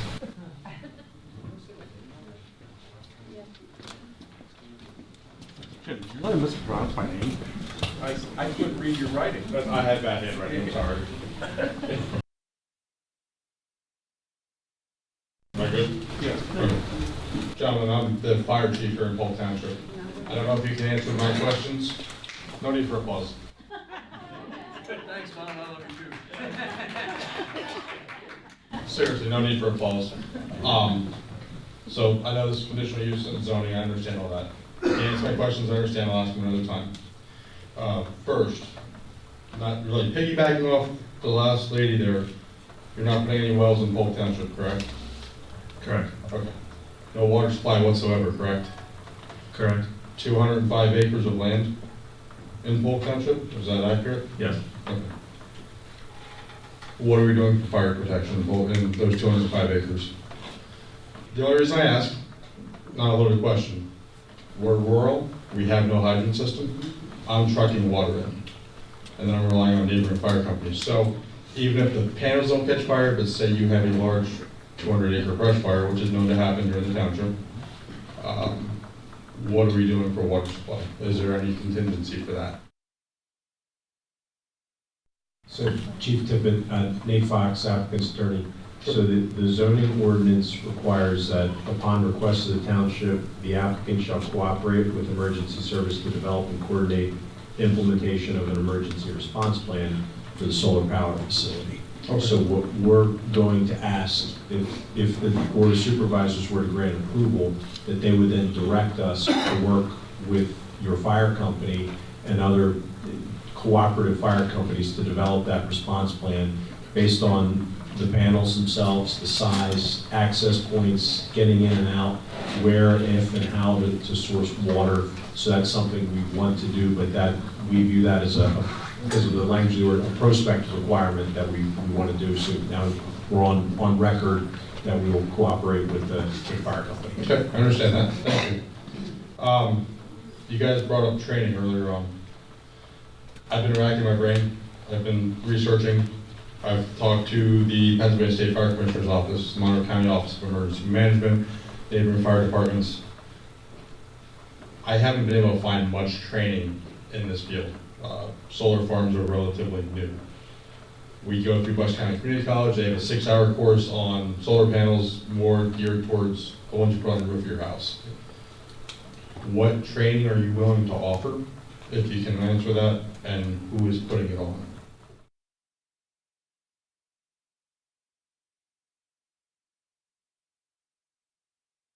So that's something we would want to address and make sure that anyone else that's working with the Polk Township Fire Company work together and make sure that everyone is aware of the training, and that will be also a prospective requirement to make sure that you're comfortable with the level of training and information to be provided, assuming we would get the approval. Okay. Again, along those lines of research and not being able to find a whole lot, what, if any, specialized equipment is the fire company going to need? Because there's nothing out there saying anything. Yeah, and we're not aware of any specialized equipment, but again, we want to talk to you and talk to your peers at cooperating fire companies to make sure that our understanding is accurate. So these facilities are monitored continuously, remotely and electronically, so that if there is they can be shut down and things can be contained. We want to make sure that we understand the response capabilities, who's here, who's around, and that would be something we do. Once the zoning is in place and we know there is the opportunity to do that, that's at that time when we go tackle those issues and make sure we're covered from a future health, safety, and welfare standpoint. Okay. And then last thing I have, has Samsung put solar panels anywhere else in the United States? Yes, and I have to phone a friend, but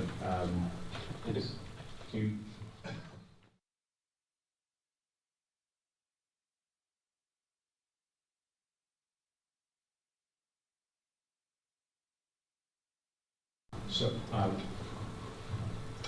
this is a two-part question, so don't get too far in depth at the moment. No. Go ahead, yes. The answer, I'm assuming the answer to that question is yes, they have put solar panels? Yes. Would Samsung or yourself or someone at the table be willing to give me a list of reference fire departments surrounding the areas of those solar panels, that I'd be able to reach out to their chiefs or officers and see how they've worked with you guys, meaning Samsung, what they've done, what they've encountered. I'm going into this blind, and I really don't want to bone this up, you know what I mean? No, fully understand.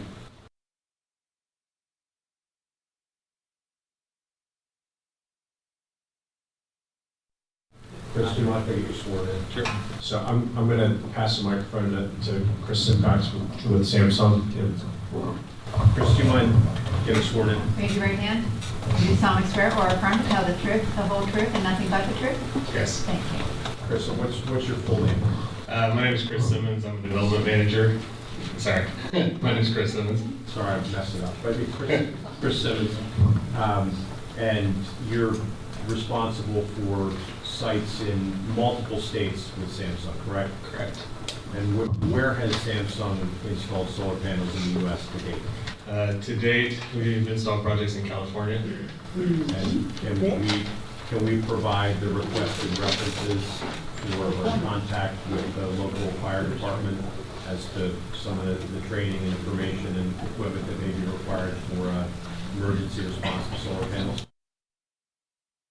Yes. Thank you. Sorry to be so formal. No problem. Okay, thank you, I appreciate that. That's all I have. Alfred Haywood. I have no questions for that gentleman at the moment. Thank you. Robert Caffrey? Caffrey? I'm coming. I'm limping as quickly as I can.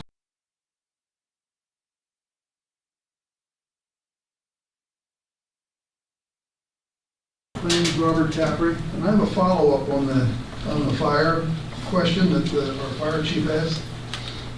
Let's say we have, I don't know if he's listening or not, but it'll be to your Mr. Azurkis. Let's say we have a brush fire and panels are damaged, crack panels, and the panels tend to leak. If they leak materials onto the ground, what type of environmental impact, sorry, I've been up since 5 o'clock, what type of environmental impact would that have if cracked panels would leak materials onto the ground, say, and we had rain and it got into the system, our water system? I can't speak to the exact ramifications of something like that.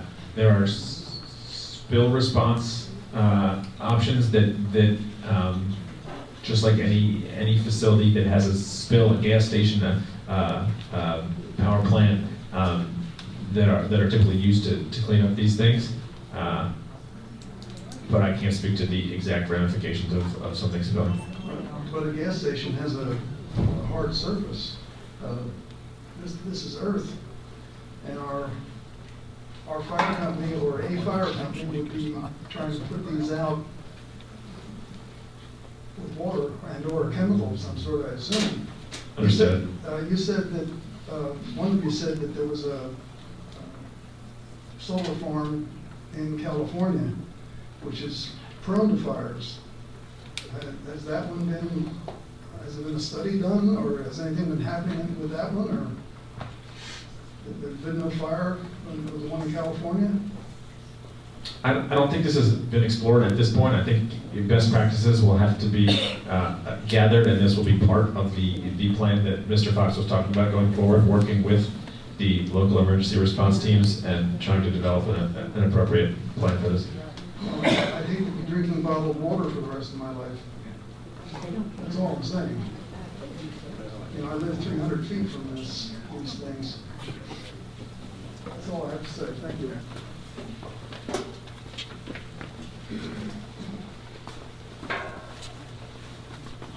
Gary Sproul. You said you did a wildlife study on the impact on the wildlife. How far did you go with that? 4 days? We did a stream and wetland delineation. We did not do a formal study of wildlife. Well, how do you know it's not? You got other animals. You don't even know if there's a spotted lizard on the property. It takes years to do a study to find out what kind of habitat you're destroying. There's eagles, there's hawks, there's owls. They live there, they feed there. You're taking their habitat. They're federally protected. Sir, you have to ask a question. So why aren't you doing a study on what you're affecting? The only protected species that was potentially present on site is the bats, and we are complying with that timing restriction. We were not required to do studies on common species that may inhabit the area. The common species are protected, the hawk, the eagle, and they're there. Why aren't they being checked? We didn't receive any requirements from the agencies that have jurisdiction over these species that they might be present, so we were not required to do any studies. Well, okay, but that'll be notified to the state and federal. Catherine Foley.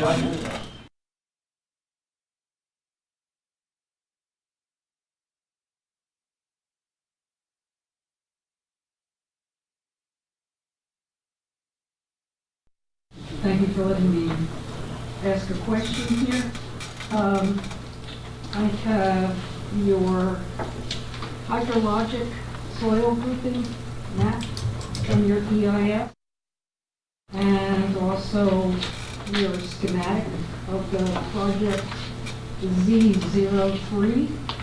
You have your stormwater management system in the center of the project. Is that correct? On Z03? Yes, what you were showing and pointing out on that plan is in fact the area proposed to contain the stormwater management system. Okay. Are you aware that on the hydrologic soil group that the areas which are designated with Ds on them, this is page 3 of 4 on the hydrologic soil group, that anything with a rating of D on it on this chart has high runoff potential? Yes, we're aware of that. There are measures for controlling stormwater which include amending soils to make them to allow them to infiltrate water more easily. You're going to amend all this soil that's below the runoff from your stormwater management? I can't guarantee that that is the stormwater management tactic that will be used in this case. That was really more just a schematic for where these would be located, but the location was not entirely based on the hydrologic soil group. Much of it has to do with the topography as well. The page 3 of 4 of the hydrologic soil group, I added up the percentages, and 48.9% of the acreage, the percent of AOI, are in these D listings for high potential runoff. And when I put them on the map, they are below or to the east of your stormwater management area. Are you aware of that? I marked them down onto your schematic to indicate where those high potential runoff areas are to the east toward Chestnut Hill boundary and also towards the Pohopopo, of which I am a member of that conservancy, and I am tasked with protecting that high quality cold water fishery. I definitely understand your concern about where the type D soils are and that high ability for runoff. As Max alluded to earlier, whatever we're proposing on site, the runoff that is currently happening on site in its existing condition, we have to match that in our post-construction conditions or improve. So the way we're looking to improve this is by adding these stormwater management facilities in areas that are able to have us achieve the certain volume capture requirements, the certain runoff rates, the certain water quality requirements that we ultimately need to have approvals from the conservation district, from the state, in order to have permits in hand to begin construction. So a lot of the stormwater facilities on the plan right now, they are conceptual, but we will be doing very more intricate stormwater analysis and design through the land development process to ensure that if there are areas with higher potential runoff, that we are providing the adequate stormwater measures to ensure that we're not going to make anything worse than what it is right now. We'll be improving it or making sure that it remains the same. Okay, I have one more question. When you take down the trees, are you going to rip up the trunks and the roots? They will be uprooted, yes. So that will increase the erosion rate, correct? It will be increasing the erosion rate, but we will be implementing certain features on the site that will offset the change in land cover from when we remove the woods. So for instance, if we're going to remove wooded land cover, we need to implement a basin or some sort of structure that will handle the additional runoff and volume that the trees were handling before they were torn down. So the design that we're going to implement will be offsetting those tree removal activities. Considering what I just saw and went through in effort with the Transco pipeline, taking down and uprooting the trees along, let me tell you, your mitigation had better be spot on, because with the heavy rains that we've been having, no creek is protected at this point with silt socks or anything else. You are aware of that, right? Silt socks don't really work as a mitigation formula. Thank you.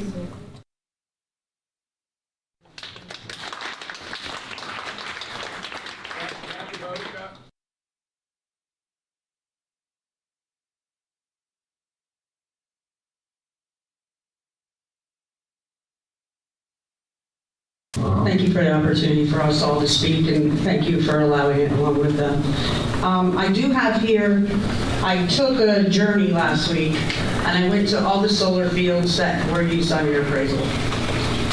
And one of the ones that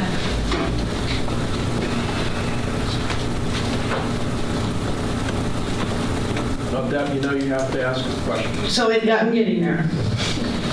So one of the main ones I went to is the one I just put on his desk, and that would be Spotsylvania, Virginia, the one that's 6,000 acres of solar panels. So what I just gave Polk Township here, the attorney, was their resolution on how that was done.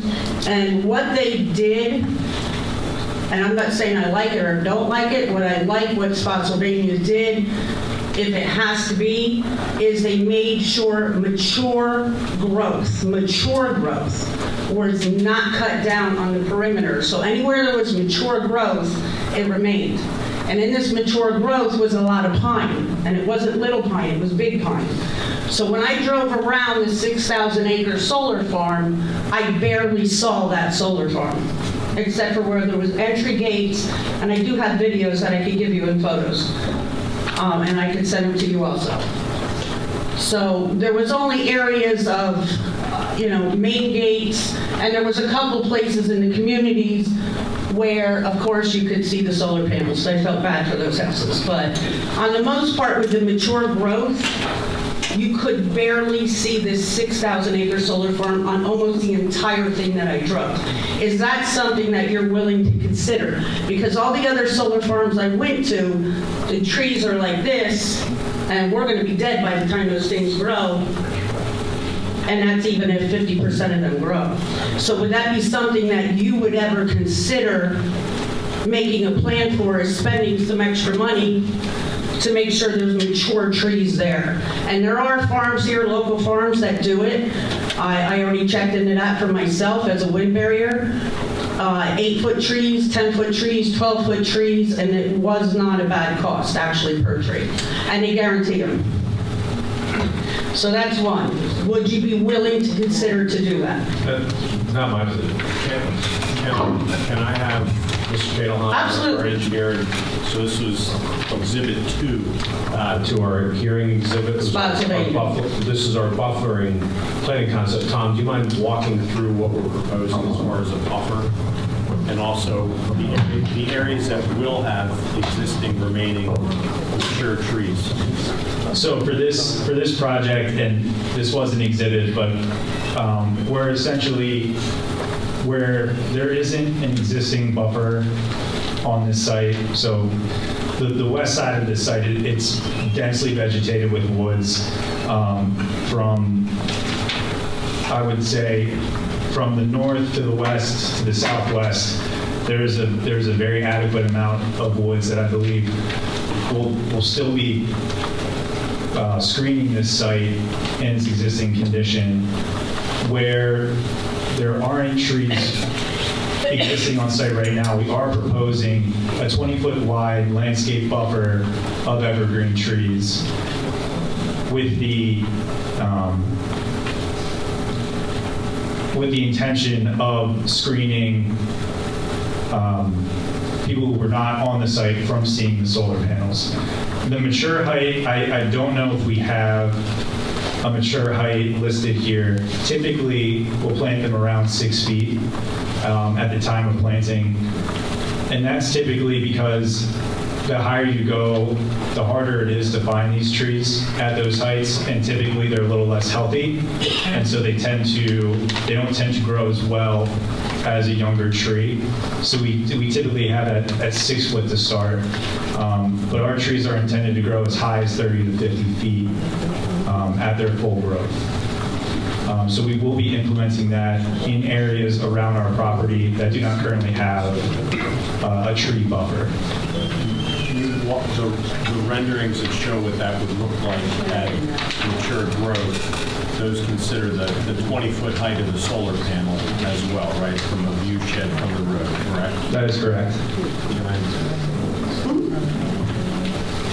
And forgive us, we didn't see the Spotsylvania resolution, so I can't say for sure what that is or is not. So this is the first page of Exhibit 2, which shows the buffering composition and buffer tree list, and then those are renderings. The bottom left-hand corner shows what that would look like from Lower Mountain Road at relative full growth, and that next page shows from Kresge Farm Road at relative full growth. Just for the record, that's applicant's exhibit number 2, that's part 2. Pass them around? Yes, sir. Okay, ready for question number 2? What is your hours of operation and what days per week during construction? I imagine that's a question for the contractor. I don't know that that's a term. So if you see in Spotsylvania, they have hours of operation and use. They did everything they could. I went to the township, I went to the town halls, whatever they call them in each state and area. And they had specific days, times, holidays, Yeah, you know. so typically with any development project, or prior to commencing construction, we're required to have a pre-construction meeting with the township staff, township engineer. Sometimes the local conservation district comes out. Within this project, there will be a land development. If we get through land development, there will be a land development agreement, which that typically restates the township requirements. I don't, Mr. Ferrari, tell me if I'm getting out of your lane, because this is your area, but what I'm used to seeing is the land development agreement, which is recorded against the property, also includes the township's hours of construction operation, which then the developer imposes that requirement of compliance with the contractor. Is that consistent with Hours of operation can definitely be regulated by the township, potentially even in the conditions of the conditional use.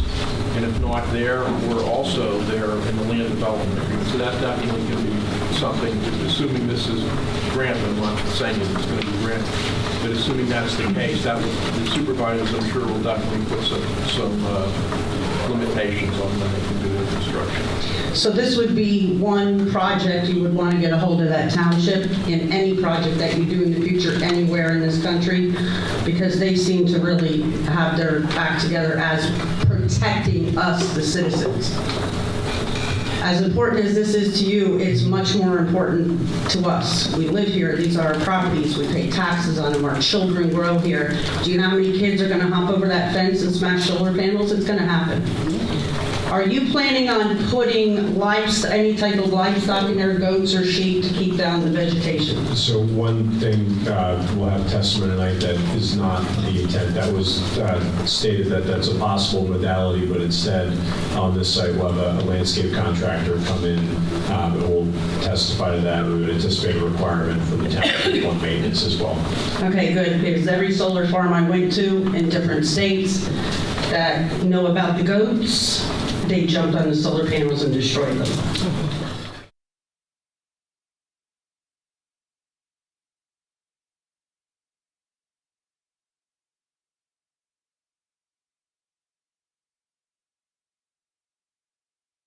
Where is another solar farm that I could go look at that you've done, not just California? Is that the only one? Mr. Simmons? I would like to see Samsung's project itself. And you can fly me there. Can you hear me? Yes. We have a solar farm nearby in Pennsylvania. We have three projects in state of Ontario, Canada. There's been being operated, and other than that, we have some project in California. Only California in the United States? Yes. Where is that in California? It's a Central Valley area. I don't recall the exact address, but we are going to provide the exact address. Okay, can you get that to me, Esquire? Actually, for your information, it has been built almost more than 12 years ago, I guess, so it has been an old project. And what's the name of that project? It consists of several projects. Actually, I was not involved in the project, so I will figure out the project. I appreciate that. Thank you. And then one more question, and this has to do with going back to the fire department and so on and so forth with that.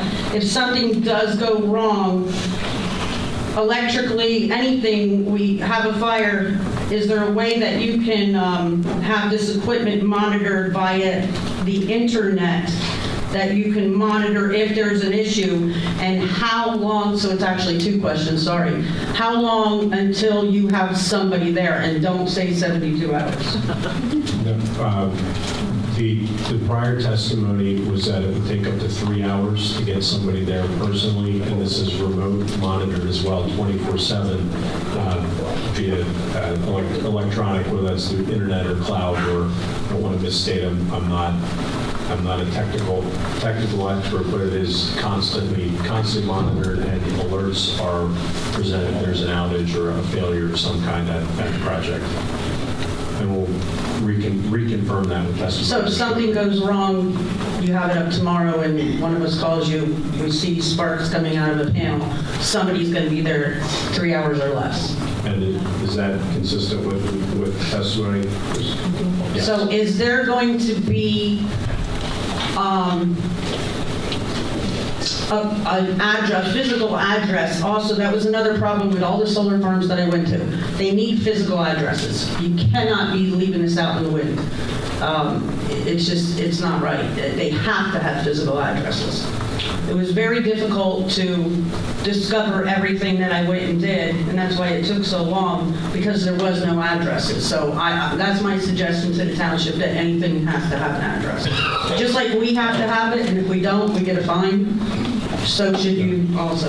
And also, we're also limited on, there are sign requirements in the ordinance that only warning manufacturer equipment information or indication of ownership allowed on information or structures. But if the township wants to provide us with an address, or whether that's through the postmaster, that's, I think, for emergency services purposes, that's perfectly reasonable.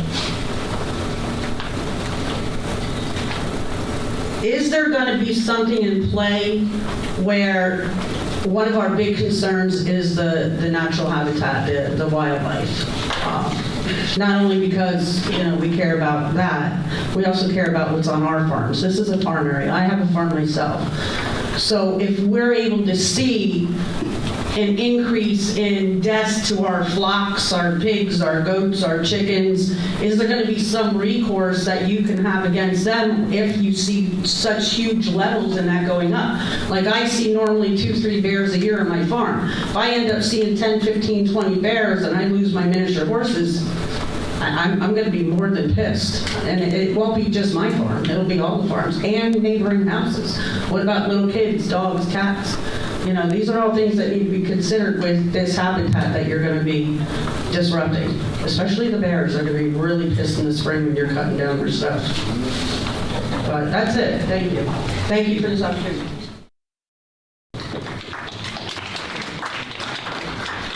Next, we have Susan Carozzi. Yes, it's me. Okay. Do you have any questions? Yes, I do. All right, for one thing, Can you go up to the mic, up to the mic, so we can hear you. No, I'm getting a little wobbly because I'm... Speak up then, so. Okay, yeah, no, all right. All right, okay. I live about 10 minutes away from the solar farm. I live in Friskyville, on the hill. Below my hill is Evergreen Lake. That's what I'm part of, Evergreen Lake. Polk Township Fire Department gets water for their tanks from the lake that's down there. I've lived here quite a few years, and I've seen in my time that lake drying up. And I see fire hazards due to very dry up ground and all of this kind of stuff, fire hazards, like don't burn, don't do this, don't do that, and the lake is dried up, all right? And Remember, you have to ask a question. All right, here it is. I know that these panels go on fire. And I also know that they go on fire more than they're reported. Even the ones on top of roofs have gone on fire.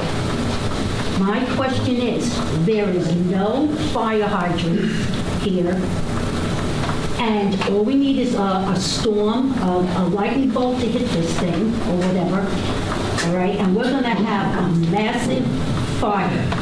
And if these tankers, our Polk Township, our little Polk, with the water containers, their trucks, go that there's nothing dried up, that's going to be a major, major disaster for not only houses, You're but not getting, ma'am, you have to ask a question.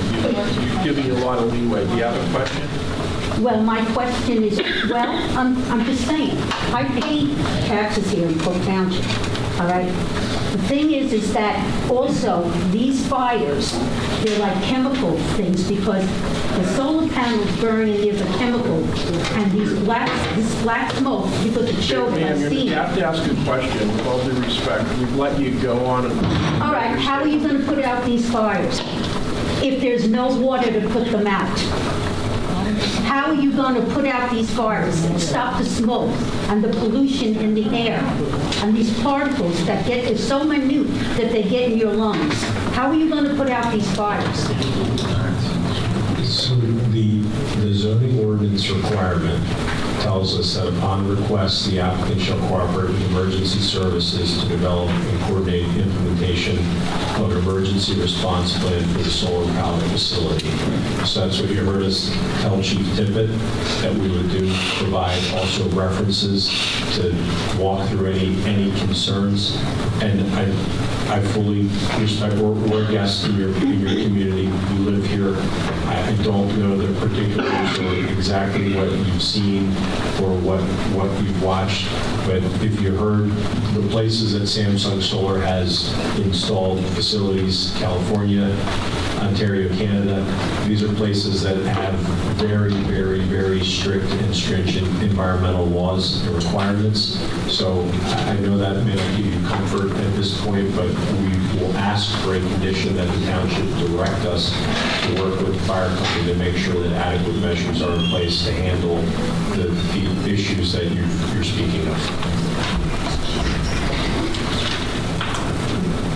That doesn't help me because I know.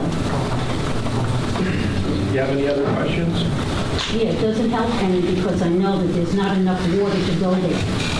And it can set the whole acreage on fire. That thing can spread and turn into like a California thing in no time, all right? And if there's not enough adequate water to take care of these things. You need to ask a question, ma'am, with all due respect. I just did. Where are they getting the water from? Water. There's not enough water. Where is your water coming from? I'm not hearing any question, I'm hearing a statement. Our lake is private, so. Well, Little Evergreen, that's where the Polk Township would get some of its water. And I've seen that lake dried up to a bone in the heat in some of these, conditions and all. That's all you need is to have these things go on fire, and there's no way to put them out. Ma'am, I think they answered your question. No, they didn't. No. You have another question, and not a statement, question. No, they didn't answer my question because it's not adequate. Well, you should have the water done something before these things even go up, before they does happen to have a fire in one of these things. I think that this will be addressed in the future. There are You know, you live there. I know. Yeah. We've just recently done it in a new development. We've come up with a strategy, so maybe something like that. So, and again, ma'am, this will have to be done before anything is installed. The conditional use is purely whether or not the use can be applied for through the land development process on this property. The zoning ordinance, and I apologize if I haven't made this clear, the zoning ordinance has requirements that must be met as part of the application, requirements that must be met going forward, and requirements that must be met once and if this use is ever completed and installed, and those are ongoing requirements consistent with the zoning and also the land development ordinance.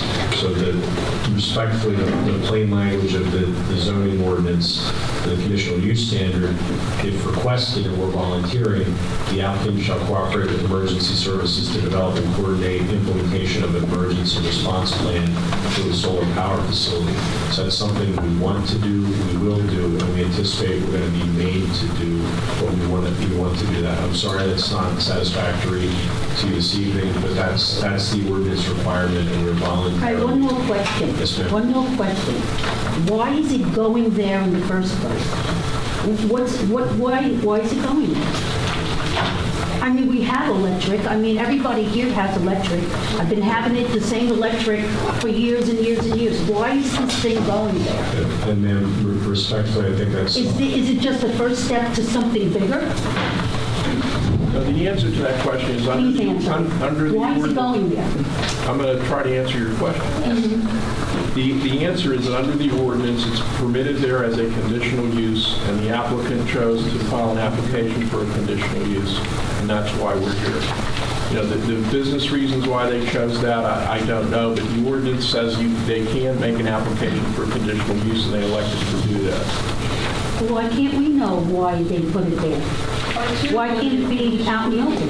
Why it's going there? What's its purpose? The purpose is a commercial solar facility. There are transmission lines close by. Yeah. That is an area that was sought, and there was a willing property owner willing to lease the area. The zoning provides for it, and that's the reason, ma'am. But no. All right. I just wondered, but still, why?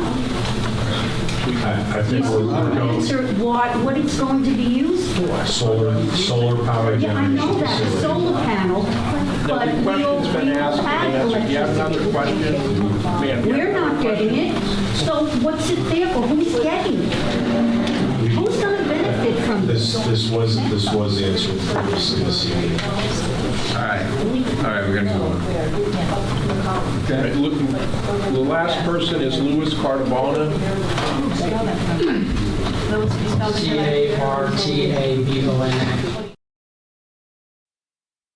I'd like to address the last person. So when I'm reading in the ordinance, the third part, section 18, where it talks about the site plan shall incorporate a fire protection plan included but not limited to location of hydrants, which is out of the questions, and other on-site or off-site firefighting equipment. Does your plan allow for an off-site contribution to the fire department in case they need a bigger tanker truck, or on-site for providing water storage that would be sufficient to fill up a tanker truck?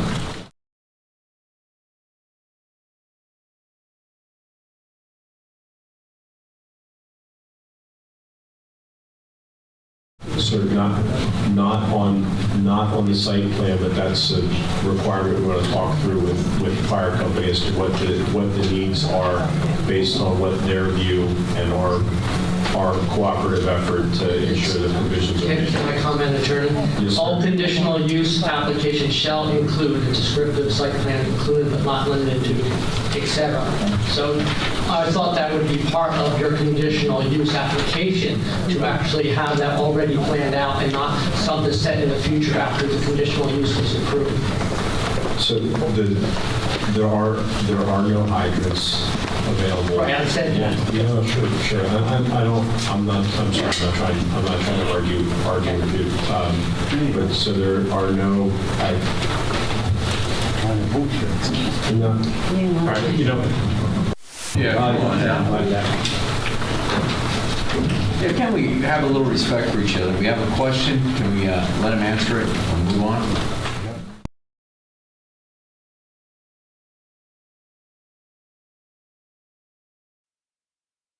You have a question, sir? Any more questions? Okay, all right, so I'll address the board on that later, but on your sections 3.2 to 3. At the end, the 40 acres, 3.3 ground cover. So you're removing about 40 acres of trees. In the ordinance, it does say that every tree should be replaced on the decommissioning plan one by one, because the environmental impact statement, I know you've addressed some of the construction process, definitely the use of the site when it's in operation.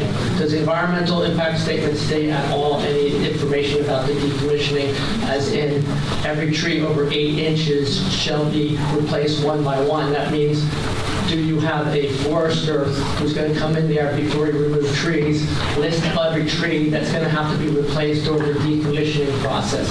Because if it's not, you're not fulfilling the ordinance.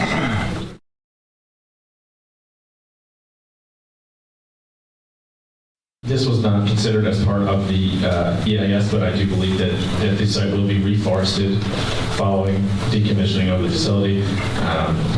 I'm not exactly sure as to the specifics, whether a forester will be coming in to assess the forest, or if that will be done just on a per acre basis.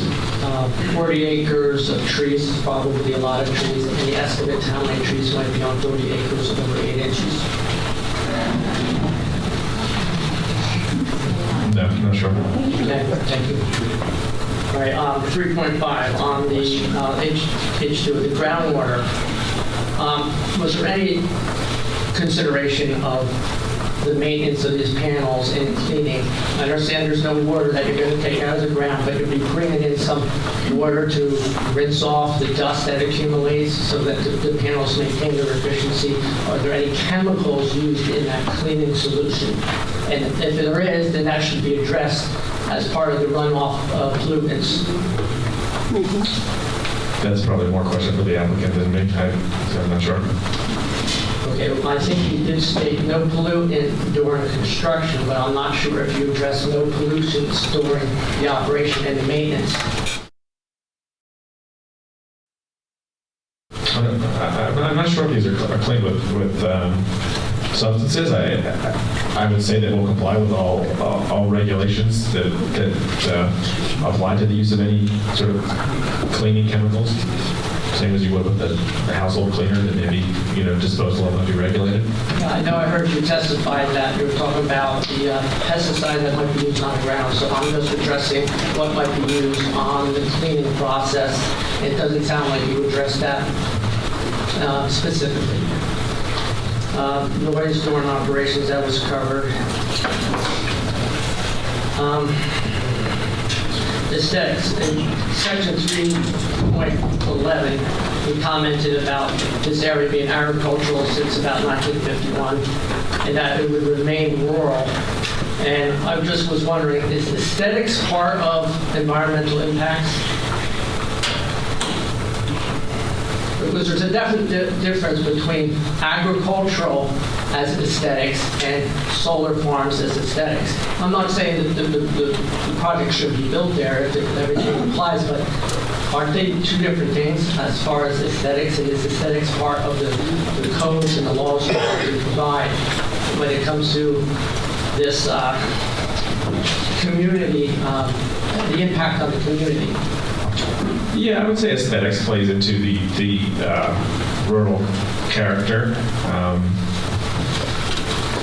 But this is I would say, a limited, the change in land use is limited to one specific area. I don't know that this single change would change the character at a larger scale. This was evaluated on a larger scale than just the single project area. We're talking about community character as a whole. So, as I said, this wasn't expected to induce other secondary developments. The density was not expected to change. So on a larger scale, the community character will be maintained.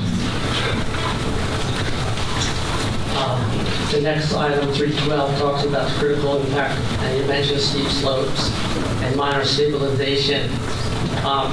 You listed earlier the typographical, and I'm assuming you submitted a typographical map that shows elevations at what, every 10 feet?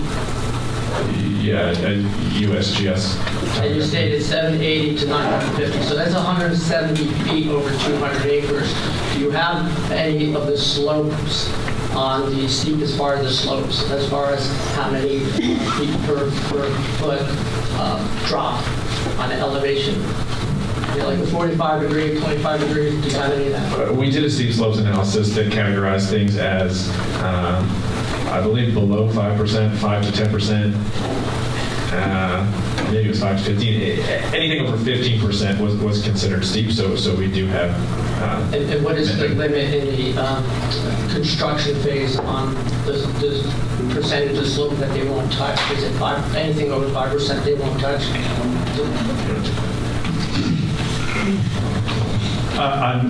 I'm unsure if there's a requirement like that. What I do know is that for these solar panels, they're not able to work efficiently on slopes over 15%. So they're strategically placed only in areas under 15%. If there was a limit to steep slope disturbance that's in the land development ordinance, we would comply with that. Okay, that's fair. 313, you mentioned about the historical. I'm very interested because you said there was one on site, but it's not going to be disturbed. What is the one item that was on site that's historical?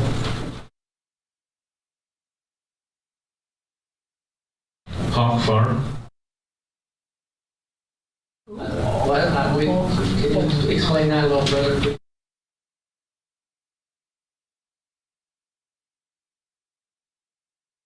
It's down at a 3.13.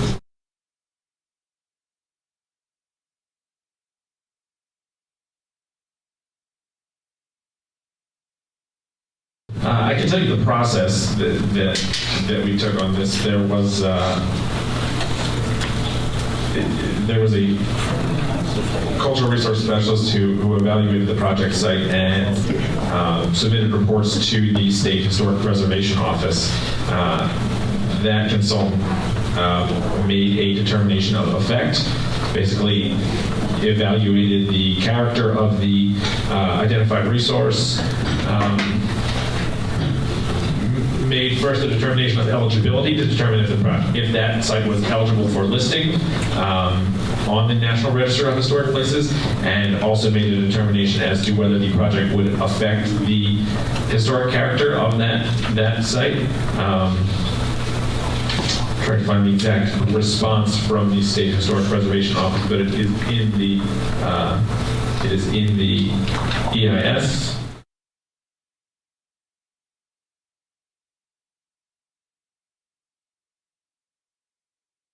And I suppose we could provide the entirety of the cultural resources studies if that was of interest. Yeah, I was wondering if it was a lime kiln or something of that type of structure. There are very historically important structures to try to maintain, and you could maybe even coordinate with the local historical society to put placards and that kind of stuff up if you have something like that. So I believe they were. Did I know exactly what the one historical structure you mentioned? I think they were just, I don't know if it was a residence or a barn. It's actually part of a farm, but the project won't be impacted. Okay, thank you for the answer. You mentioned road impacts, and I think you're commenting on how during construction and during operation, how those two different phases will impact how much traffic would travel the road, but have you identified what the impact on the road structure from an engineering point of view will be when you bring heavy trucks down there? Like, what is that road made as? Does it have a stub base? Is it on clay? Is it going to really affect the road? Where it's going to create ruts that the taxpayers will have to repair the road?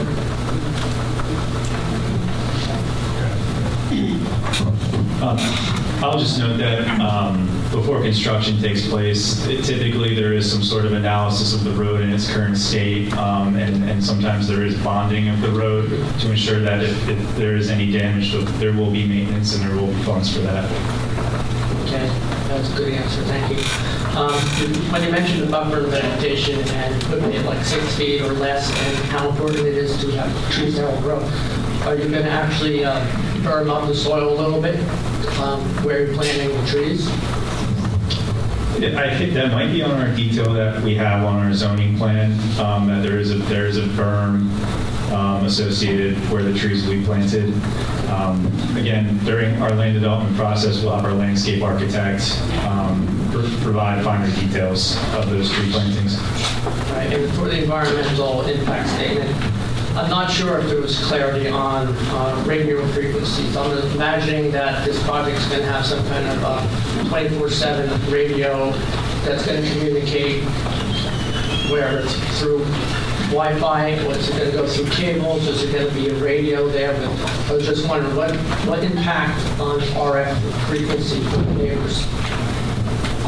That is not something that I analyze as part of the EIS. Not familiar with the impacts of radio frequencies. Thank you for your answer. Sir, may I respond to your earlier question? So part of our submission package in our exhibit, at Exhibit 4, was a response to the township review letter where we did address we did provide details on the plan sheet. The plan does show circulation for emergency vehicles. There will be a Knox box. Copies of the key to the Knox box will be provided. I'm reading from plan sheet Z04, which is also the conditional use plan set that's part of this application. Provide access keys to the fire marshal, which would be fire chief in this instance, to be secured in the Knox box. Separate key to be provided to any police chief or police service, and a separate submaster key to any emergency service or medical service director as well. And again, we'll work with the fire company to create a plan to service this. And that's been our intention. We've been clear throughout the process for that. And I don't know if you've been here at the hearings previously. That's okay. That's okay. So that's been our answer, which you provided in writing to the township as part of this application, and that is will comply with the ordinance requirements. Thank you. We have one last one, April 4th, yes. I had some questions about the durability. We live in the Poconos. We're center to 4 ski resorts. We've been known to get like 4 feet of snow at sometimes. Now, when all this snow gathers on top of those panels, are they going to crack and rupture and leach chemicals and whatnot into the soil, and then have it run off into the local creeks that feed our livestock? Or did you guys test them? Can they handle the cold? Because it gets negative degrees here. So, you know, what happens when they get cold? Do they crack? Are the components inside liquid? Are they solid? So, I'm sorry, hi ma'am. So as part of the exhibits submitted were sample spec sheets from major solar manufacturers, which are available for review, and these will be rechecked, but they do contain heavy snow ratings, wind ratings, temperature ratings, and the various certification from Underwriters Laboratory and the various certification Well, I don't agencies. have those in front of me. I'm asking you, and I would hope that you're knowledgeable enough that you can answer my question for me. What was the amount of like snow that they tested them that they can handle putting on top of them ice? Because that's what we get. We're in the Poconos. This is a ski area.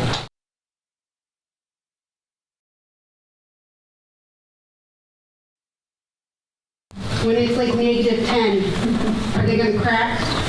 Are they going to leach into the soil? Is it going to run off into the creeks that feed the livestock around here? Is it going to contaminate the farm?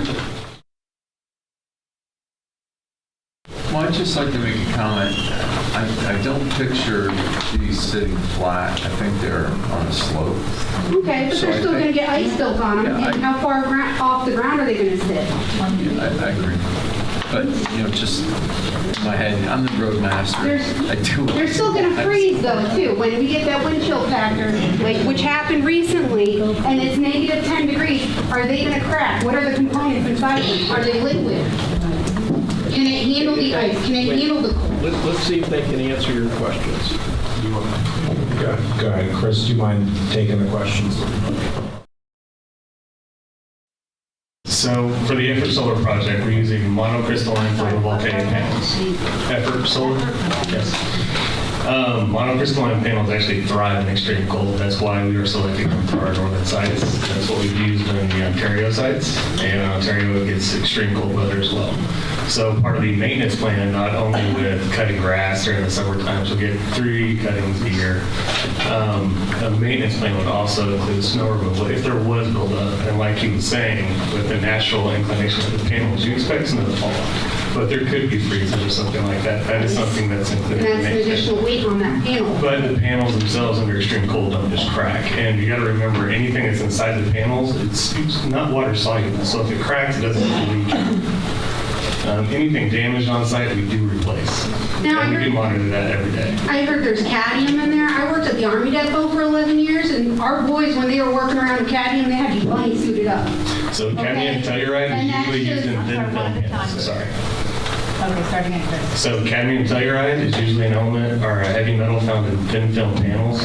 We do not use thin film panels. No? No. All right. I'm still concerned about them breaking. I'm worried about contamination of the soil. I'm worried about it running off into local creeks. I swim in the creek. I take my son kayaking over there by Beltsville and the Hocopoco. I worry about if there's any kind of contaminants. Now, am I swimming in it? Is my child swimming in it? Do I need to know about that? I'm fishing there. If I eat that fish, is it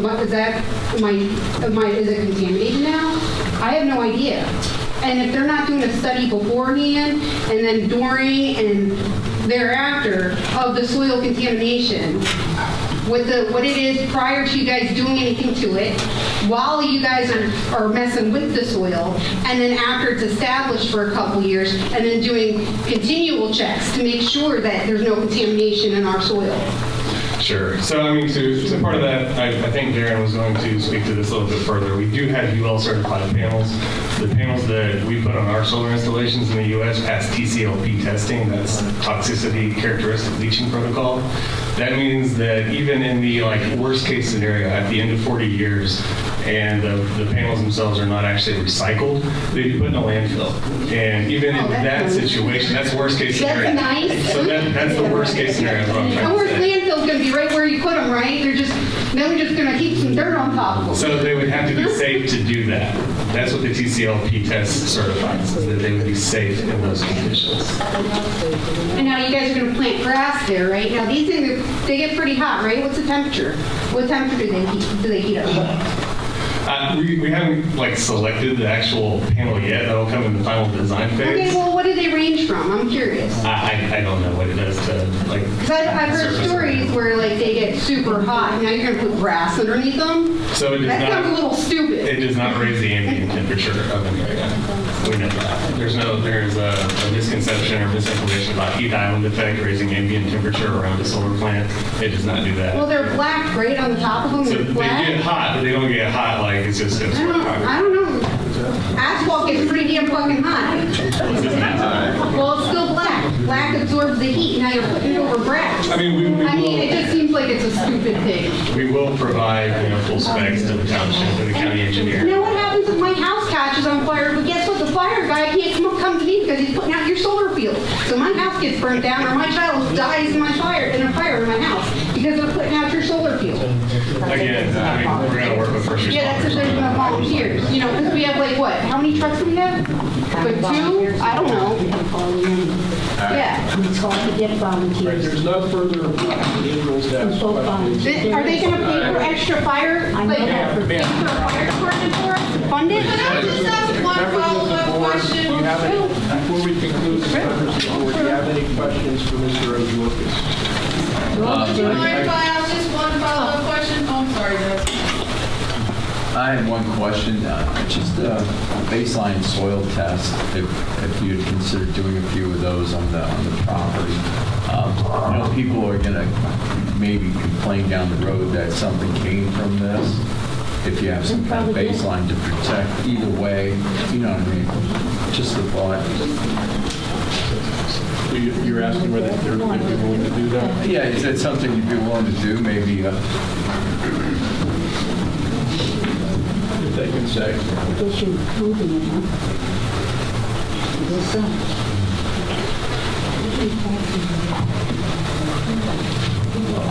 Confer with specifics and volume to be determined, but my client would be agreeable to some baseline testing, some soil borings, I assume, to see what if anything's in the soil as a condition of the conditional use. Just thinking you might there might be something there already that we're unaware of. Yeah, no, and I do appreciate that from the residents' concern and my client's concern, because we would want to be tagged as a responsible party if it was there before our time. And any other supervisor have a question of the engineer? Okay. My question concerns the substation, which is a big unknown at this point. If this project is to move forward, it's going to become necessary. And based on the previous testimony that there would be no water withdrawn from ground in Polk Township, would that apply to the substation as well? Chris, do you mind testifying as to the substation? Yes, we'll confirm through our third-party engineer and final design that they are not water-cooled substations. Any other questions, members of the board? And I have just a couple of questions. The facilities, and this I think the question is directed to Mr. Simmons. The facilities that Samsung has in California and Ontario, have there been any fires at those facilities?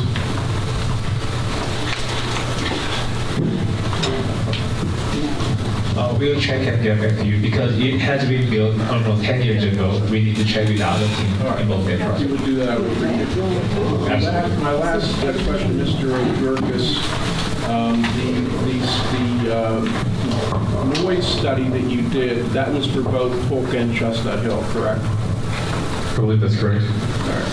And on page 8 of that study, it references transformers, but there's no transformers that would be located in Polk Township. Is that correct?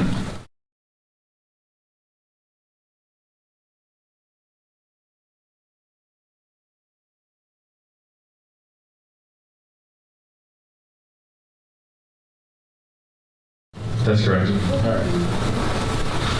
Yeah, I don't have anything further. So I have one more. Okay, we're at the end now, so I'm going to allow anybody to ask one additional question, but that's all, just one question. So go ahead.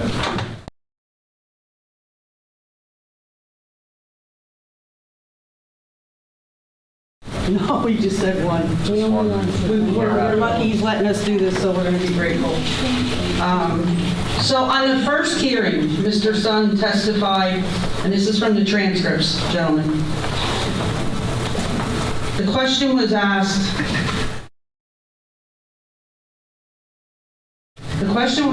if you had other solar fields, as I asked you before, if you had other solar fields, because that you did, that Samsung did, because I would like to go visit it. And you testified, Mr. Sun, that yes, you do.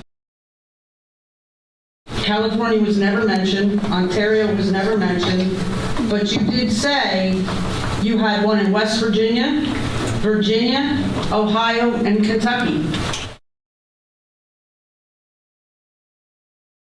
So I'm really confused. You tell me you have Canada, because I'll go see them. You have one in Ontario, you have one in California, but your testimony from the first hearing, right here in the transcript, says all different states.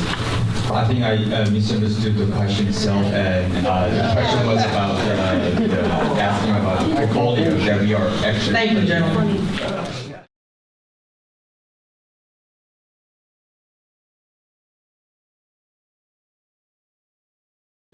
Mr. Fox, it is now after 9 o'clock. Sure. Can we agree to go from 6 to 9? So I would suggest that we select one of those dates. Yeah, and to clarify what Mr. Sun had answered, his understanding were other sites in development, like this one, didn't understand fully complete. So it's part of the solar portfolio that's in the entitlement process currently. So I apologize for any misunderstanding. All right. We had talked, members of the public and the board, Mr. Fox, we had talked about alternate dates for the next hearing, either February 13th or February 27th. It would be here, it would be at 6 o'clock. I don't have, preference either way. Board members? Is that? Okay. Do you want it the 13th? Yeah, 13th. We'll go to the 13th. All right. Then I'm going to need, Mr. Fox, I'm going to need a letter from Ms. Wayman and time requirements. Not a problem. All right. And so I'm going to announce right now, this will not be re-advertised. The next hearing in this matter will be February the 13th at 6 p.m. at this location. I see that many people have vacated. If you have friends that are here that were left, if you want to pass that information on to them, we will put it on the website at the Polk Township. And we will begin with another witness and hopefully conclude on that evening. That will be the fourth hearing. I would just reiterate that the conclusion of this hearing, I'm going to ask the applicant to provide a legal memorandum with proposed findings to the board, and any member who has entered their appearance here as a participant is free to send that to the board. We will, before the close of the testimony, we will allow people who've registered here and signed the form to make a statement or offer evidence, and hopefully we'll be able to do that all on February the 13th. So with that, we would conclude the hearing. Unless Mr. Fox, do you have anything else? Nothing further. Thank you.